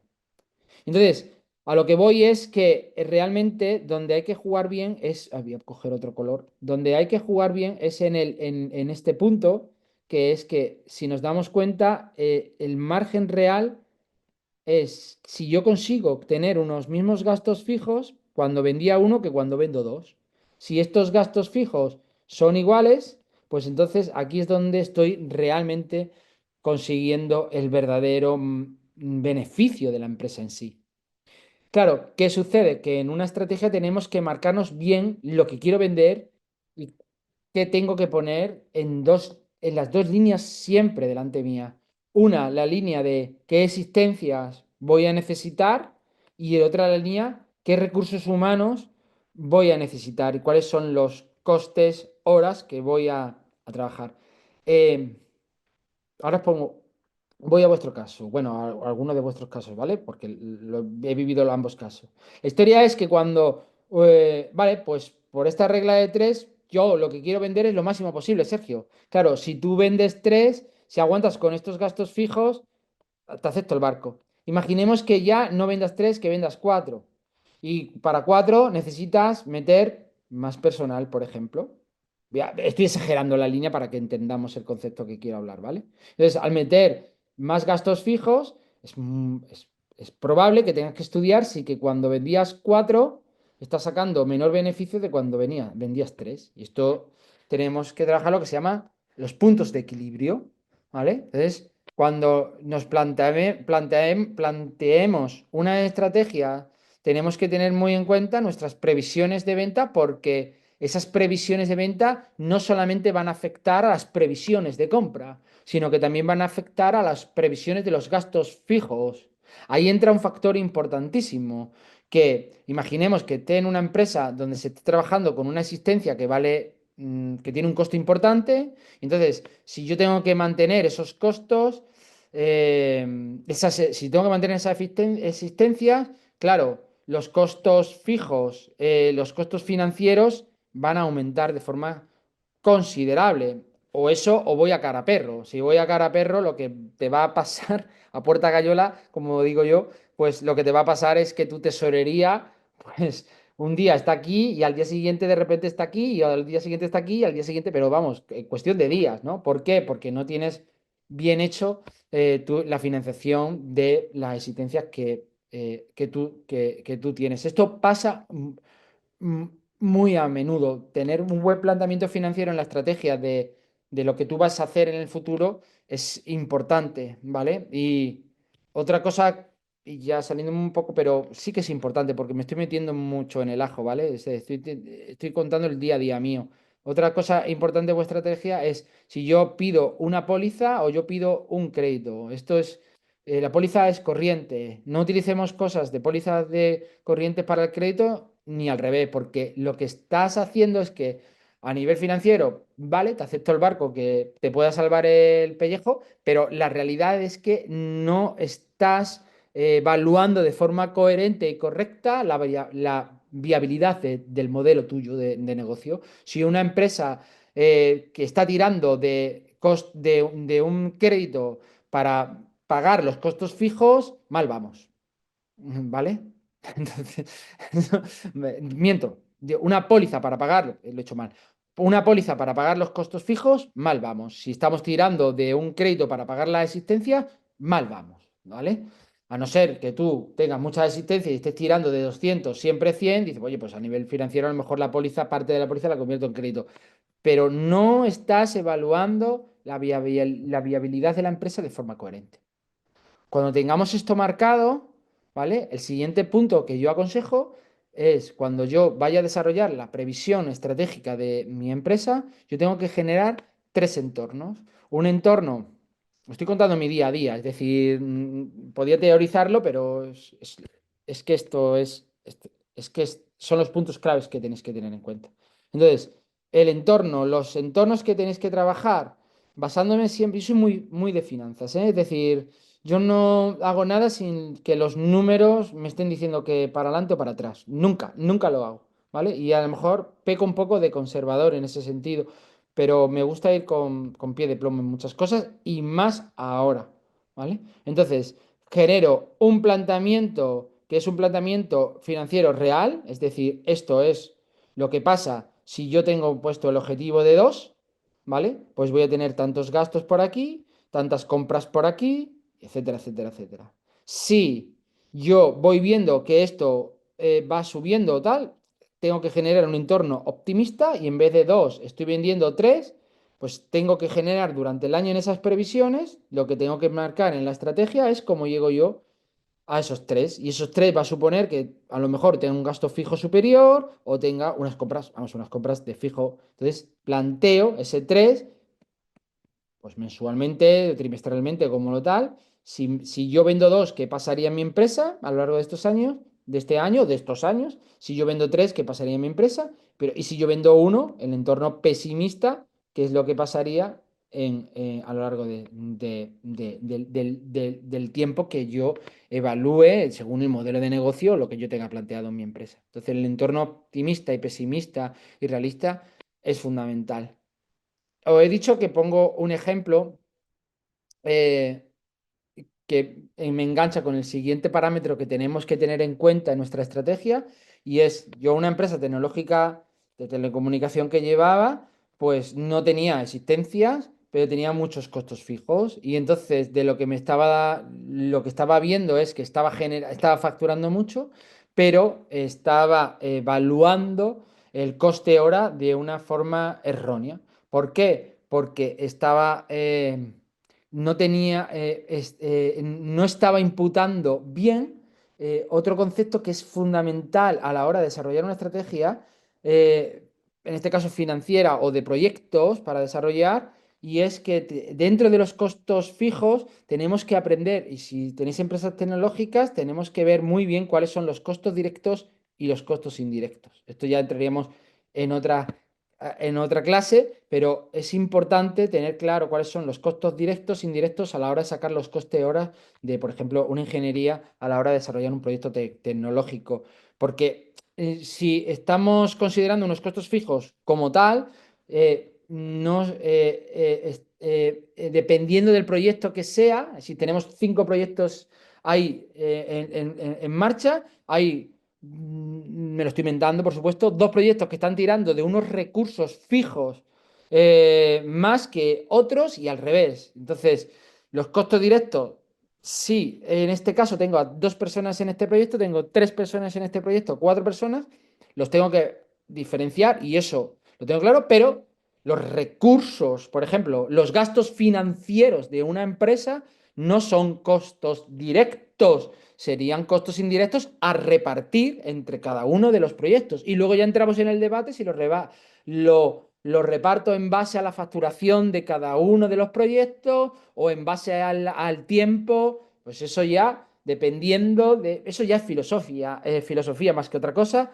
o planteamientos de decir, pues mira, me viene mejor plantearlo desde una perspectiva del tiempo que utilizo en cada uno de los proyectos, o el planteamiento es totalmente contrario y voy, porque no dependo tanto de la facturación, dependo de los tiempos, y voy a ver por ejemplo, si yo tengo unas amortizaciones, esas amortizaciones de unos ordenadores, pues esas amortizaciones de los ordenadores lo basaré en, a este proyecto le imputo en base, esas amortizaciones en base a la utilización de esos ordenadores, en base a las horas.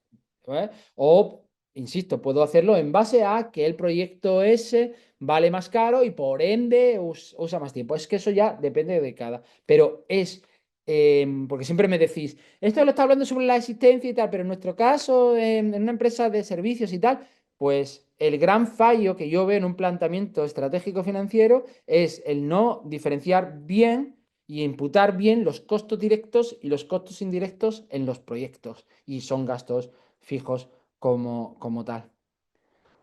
Una vez que tengamos esto planteado, y ya insisto que la temporalidad es la que tal, pues ahora lo que tengo que ver es mis clientes, es decir, la estrategia que tengo que marcarme es qué tipo de clientes tengo que ir, ¿no? Entonces, eh, hay un concepto que es el CLV, que es el Customer Life Value, que es que tenemos que aprender a ver, y en la estrategia es fundamental, a ver la vida del cliente, cuánto tiempo va a estar conmigo el cliente. Entonces, el valor de ese cliente, pues depende de 3 factores fundamentales. Primero, del factor de... Esto en el blog por ahí tengo un articulillo bastante chulo con un montón de esquemas sobre esto, pero bueno, os lo explico aquí rápidamente. El valor del momento de venta, es decir, qué valor me está dando ese cliente en el momento que está comprando, el valor que ese cliente va a tener con lo que es lo que se llama la venta cruzada, ¿vale? O el cross-selling, es decir, me está comprando, cómo voy a mantener ese cliente en el pasado y el valor de los referidos. Ese cliente a cuántas personas o cuántos otros tipos de clientes o otra gente me puede traer. Y entonces, la suma de estos 3 factores, del valor de venta, del valor de la venta cruzada y del valor de los referidos, que aquí hablábamos, no sé si hablaba a vosotros alguna vez de los apóstoles, los rehenes y tal, la marca y todo el rollo este, pues al final lo que estoy buscando es cómo genero apóstoles, ¿no? Entonces, eh, eh, paralelamente al CLV hay que tener un planteamiento de la gestión de mis clientes. Esto, por ejemplo, en la aseguradora, esto que os contaba, se trabajaba y se trabaja, me consta, a unos niveles muy brutales. Y entonces, el porcentaje va a depender de la tipología de clientes que tengamos, pero lo que tengo que ver es ese valor de cliente. Entonces, a voy a poner un ejemplo práctico. Es decir, si yo tengo tres tipos de clientes, en cuanto a su facturación, yo tengo que ver cuál es mi cliente tipo. Vamos a poner que el cliente tipo es este. El cliente tipo es el que me factura, me lo voy a inventar, 50.000 euros al año, ¿vale? Tengo clientes grandes, los Key Amount Manager o como los queramos llamar, que son las grandes cuentas que estos tipos me facturan 200.000 euros, ¿vale? Y luego tengo un 20% que lo que nos hace es tocar más las narices que otras cosas y esta peña que me factura 20.000 euros, pues tengo que saber si mantenerla o no. Entonces tengo que hallar los porcentajes de cada uno de ellos. Entonces, hallando los porcentajes de cada uno de ellos y vuelvo al pasado y vuelvo a ver hacia dónde quiero ir, si tengo que tirar por los grandes, por los medianos o por los pequeños, en cuanto a nivel de facturación. Claro, esto que parece muy normal y que dice, pues esto es muy obvio, no es tan obvio cuando estamos en el día a día, ¿no? Entonces, y me está pasando, joder, esta mañana he tenido una consultoría que estoy trabajando esto precisamente. ¿Por qué? Porque claro, nos llega un Mercadona o nos llega un Mediamar, estoy poniendo un caso de esta mañana, o nos llega una Confederación Hidrográfica del Guadiana y entonces ataco a esto. Y entonces mi target tipo de cliente, donde yo he ido creciendo a lo largo de los años, ha sido este, y le estoy apartando porque me estoy yendo a esto. Entonces, ¿qué pasa? Que aquí lo que estás generando es un riesgo muy brutal en todos los sentidos. El riesgo fundamental es que a nivel financiero estás poniendo mucha pasta encima de la mesa porque estás comprando, porque a lo mejor necesitas más existencia o porque necesitas más infraestructura, etcétera, etcétera. En una empresa tecnológica, de la cual os vengo hablando este ratito, claro, tiene a una empresa, la empresa más gorda, lleva el marketplace de la empresa más gorda de azulejos, baldosa y tal, no es porcelanosa, es la otra.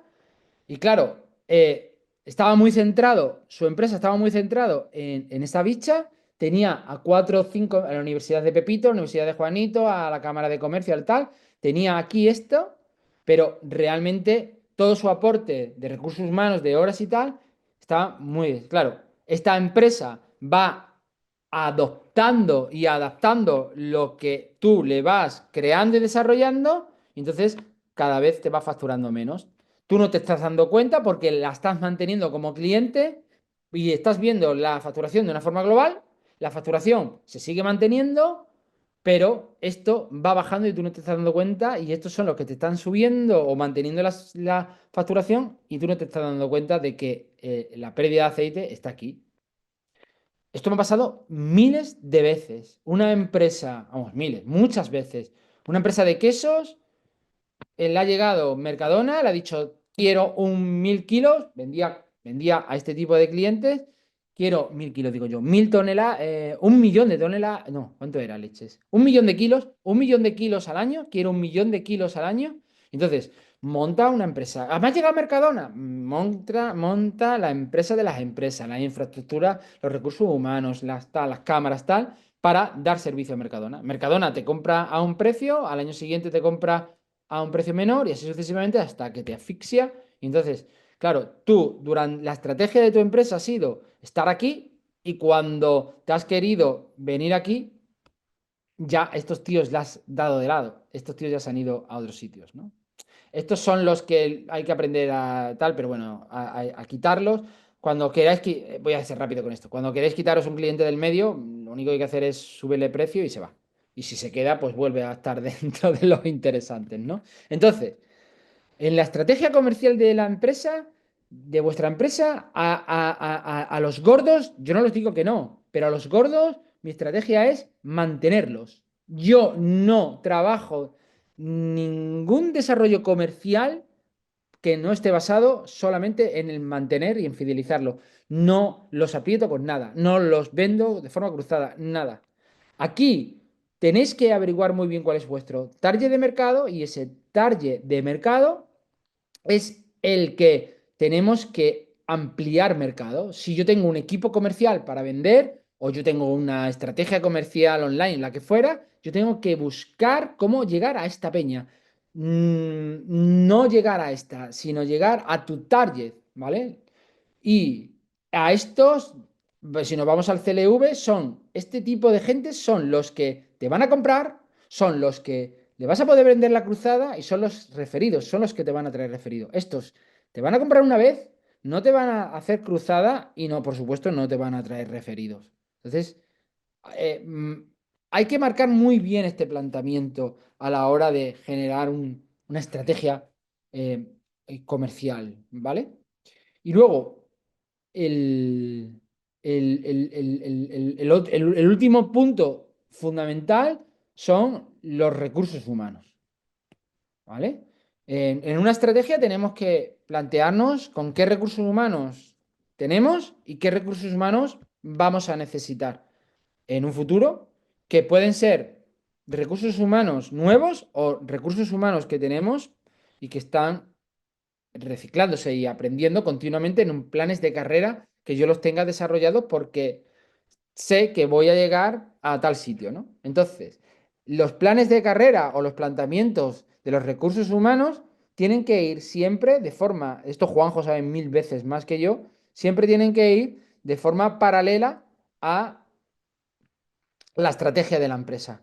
No vale generar proyectos formativos, ni planes de formación, ni planes de carrera, etcétera, etcétera, a las personas si luego esas personas no van a poder aportar lo aprendido a el desarrollo estratégico de la empresa. Es tontería, es decir, es más, las empresas que yo formo a mis trabajadores y los formo por formar, al final lo que está haciendo es prepararlos para que se vayan a otra empresa. Es decir, oye, después de prepararlos se me han ido. Claro, ¿por qué? Porque lo que ellos han aprendido no le has dejado trabajarlo, ¿vale? Entonces entran dos líneas. Uno, el que tiene que aprender mis trabajadores para poder trabajarlo y otra que una vez que lo aprendan es porque tengo planteado de que el crecimiento o desarrollo estratégico de mi empresa vaya a la par con lo que han aprendido. De esto, insisto, Juanjo nos puede dar mil lecciones y yo el primero que estaría encantado de escucharle porque en eso sí es un grandísimo especialista que yo le conozco hace ya, pues, parece mentira, pero 22 años. Que veo la fecha y no me lo creo. Lo que más soporta este hombre durante tanto tiempo. Entonces, dicho esto, os voy a enseñar, voy a dejar de compartir por un momento, os voy a enseñar una Excel que yo tengo hecha por aquí, a ver dónde tengo yo la Excel, aquí, ¿vale? Bueno, esta Excel la tengo, aunque veáis la empresa, yo creo que da igual porque esto es una Excel que yo tengo hecha hace ya muchísimo tiempo, no tiene nada que ver. Ahora la enseño, porque estoy primero viendo, ahora la enseño, ¿vale? ¿Vale? Mirad, entonces, yo, una vez que he hecho el pestel, yo la Excel que tengo. A ver, esto es para una empresa de agricultura. Estoy, por ejemplo, en el taller, ¿vale? Ahí. A ver, es que. A ver si me deja. Bueno, está. Es que ahí justo me queda ahí un. Vaya, hombre, no sé por qué se me queda aquí la anotación cuando muevo esto. Bueno, voy pasando y a ver si. Entonces, este es el taller, pero luego estaba la tienda, estaba la venta de tractores. Esto es un grupo gordo de tractores del grupo ASCO. El grupo ASCO es FEN, que es como el Ferrari de los tractores, y Massey Ferguson, ¿vale? Entonces, primero lo hice para el concesionario, un concesionario en cuestión, y luego lo hice para el grupo en sí, vamos, puedo decirlo, Alonso Maquinaria, son de Lerma, de Burgos, pero que están muy metidos también aquí en Extremadura, ¿no? Entonces, aquí tenemos, pues, un DAFO, como digo, no hace falta que veáis nada, ¿eh? Simplemente os enseño cómo yo haría una Excel, ¿vale? Luego, ese DAFO lo pasaría a las al trabajo de las 5 P's del marketing, cómo trabajo el producto, cómo trabajo el precio, a las personas, a las promociones y al lugar, y en base al DAFO, si lo tengo que, competencias clave, si me ha salido en valoración DAFO, si competencia clave o no, si la tengo que desarrollar, si es debilidad o no, cada uno de los puntos lo voy pasando a cada uno de las 5 P's, ¿vale? Luego desarrollo un CAME, afrontar amenazas, corregir debilidades, mantener fortalezas y explotar las oportunidades. Y una vez que tengo desarrollado todo esto, estáis viéndolo de forma muy simple porque es un taller. Eh, Puedo enseñaros la empresa, pero podría enseñar cualquier cosa. Lo que quiero es que os quedéis con la idea. Y una vez que haya pasado al CAME, ya voy al funnel de proceso. Y entonces, aquí dentro del, si veis la estrategia, voy a los puntos de vigilancia, la venta predictiva y cruzada, relacionar clientes con venta, estrategia, plan de desarrollo, por ejemplo, en el del taller, pues competencias y marketing. Y entonces aquí tengo la estrategia, aquí tengo la valoración DAFO, aquí tengo el objetivo, aquí tengo a la persona responsable, hablo de recursos humanos, persona que apoye, acciones macro, la prioridad, herramientas que voy a necesitar para desarrollar esa acción, el inicio, la temporalidad, las acciones micro, el fin de ciclo, acciones de análisis, temporalidad, herramientas, inversión, retorno, evaluación, ¿vale?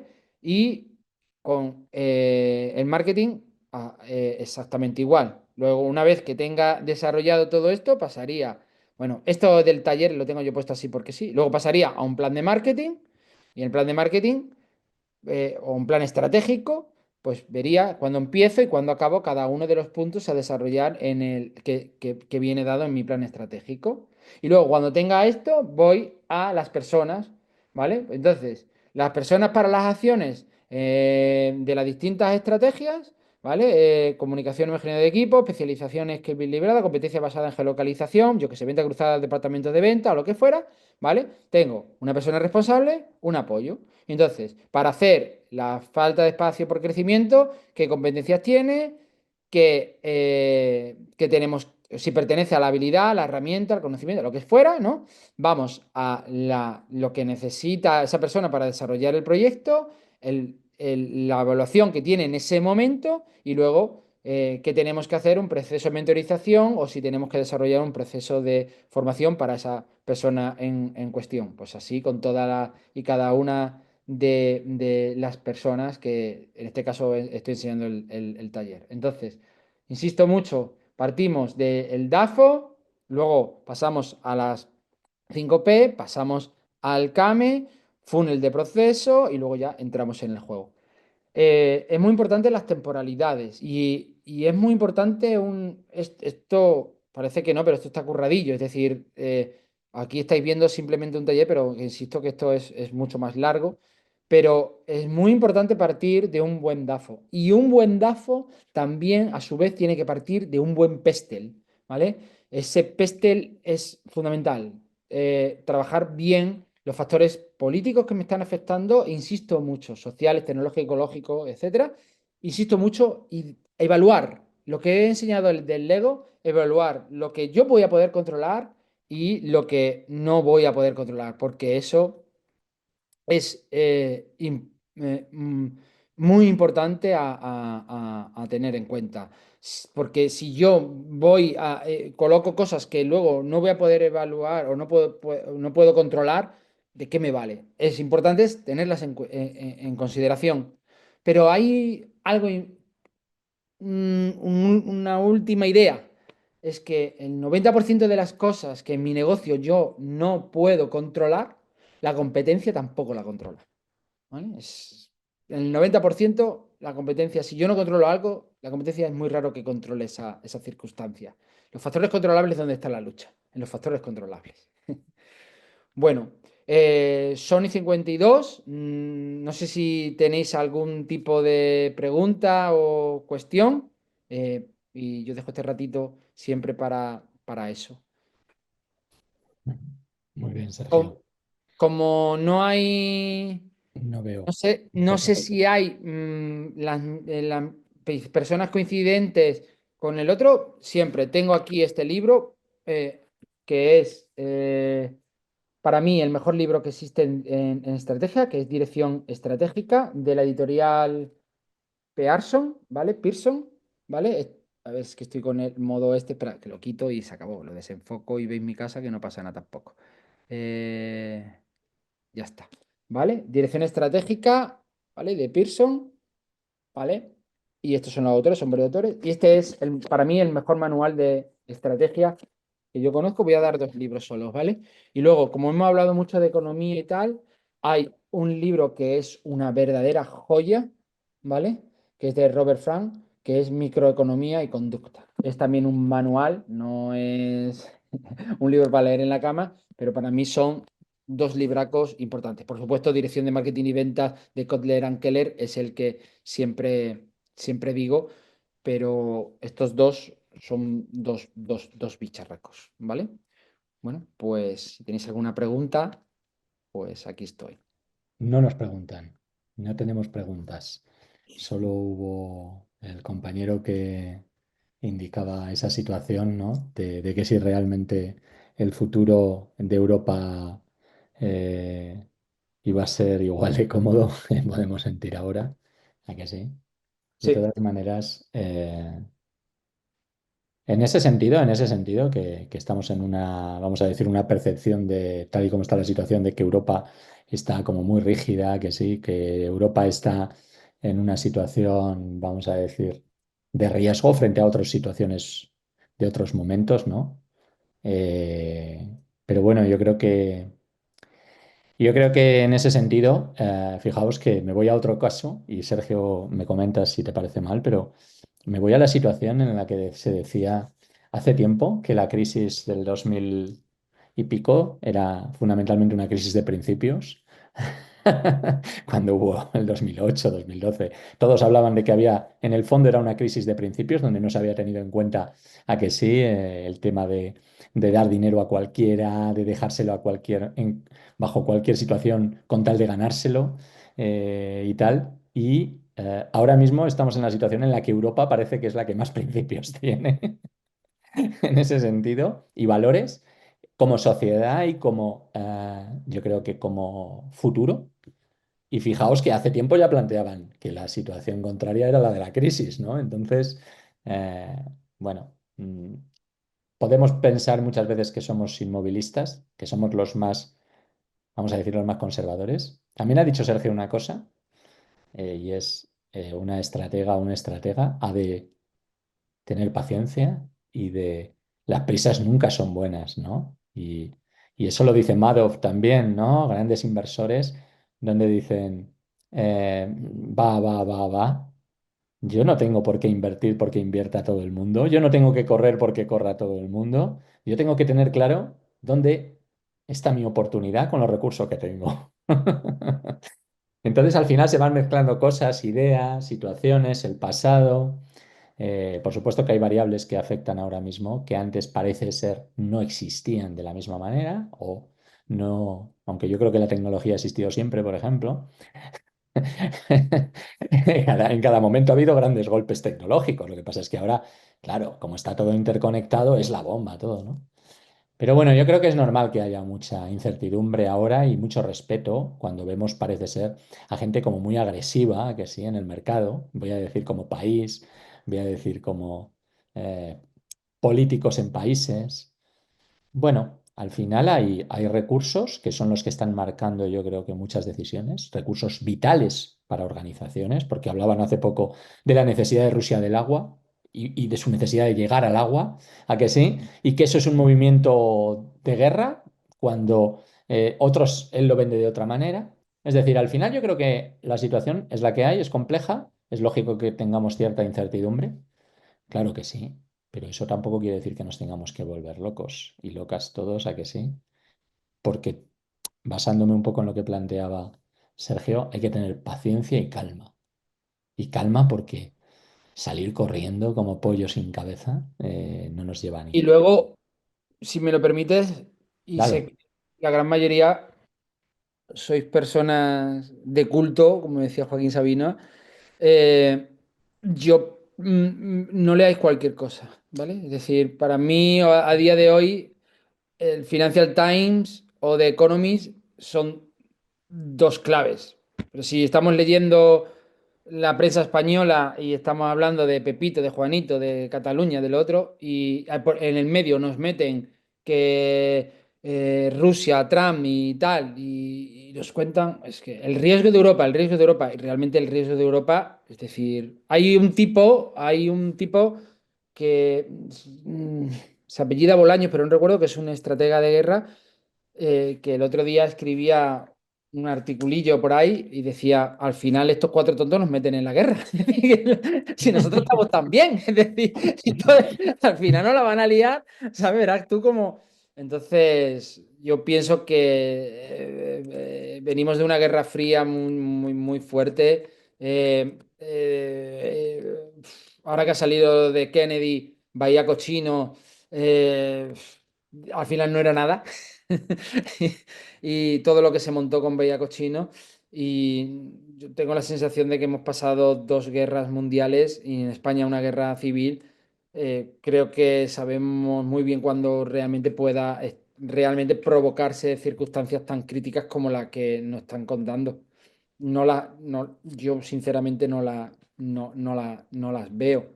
Y lo que pasa que efectivamente está afectando a nivel arancelario de una manera muy brutal, pues las políticas o las no políticas, porque realmente no sé si puede estar de acuerdo o no de acuerdo con Trump, me da igual, no entro en ese factor, pero sí que un día dice una cosa y mañana dice otra, y es que media hora después dice otra, ¿no? Entonces, no sé, no sé si ayer era el día o el viernes cuando Vance y Trump y no sé cuántos por WhatsApp estaban hablando de, salió a la luz, ¿no? Del tema de cómo atacar y yo estaba alucinando, ¿no? En manos de quien estamos, pues eso no lo sé. Pero bueno, Bueno, al final es evidente que tenemos que tomar decisiones con información de calidad, que tenemos que simple y llanamente intentar ser lo más objetivo posibles. Y bueno, pues a partir de ahí, yo creo que entender o tratar de entender tanto al consumidor, a que sí, el entorno que le rodea y esas grandes tendencias que hay. Llámese, hablabas del tema de la demografía, por ejemplo, a que sí. Eh, que son elementos que realmente pueden marcar ese medio plazo, ¿vale? Y es así, donde podemos, yo creo que marcar líneas directrices que nos lleven a puntos cercanos a ocurrir, a que sí, que eso es lo ha estado realmente interesante. Creo que nos puede permitir ayudarnos a reforzar algunos de los conocimientos que ya teníamos y a ver también esas herramientas y esos conocimientos con otros elementos que has añadido y bueno, pues yo creo que para y digerirlo y asimilarlo. Entonces, a partir de ahí, pues muchísimas gracias, gracias a todos y bueno, pues vamos a seguir para adelante y estoy seguro que esto es lo que nos puede ayudar, el seguir mejorando y el seguir aprendiendo a enfrentarnos a estas situaciones, ¿vale? Entonces, bueno, muchísimas gracias, Sergio, y muchísimas gracias vosotros, a todos y bueno, pues por nuestra parte nos despedimos, ¿vale? Hasta la próxima y cuidarse. Muchas gracias. Venga, Sergio, luego. compañía. Hasta luego.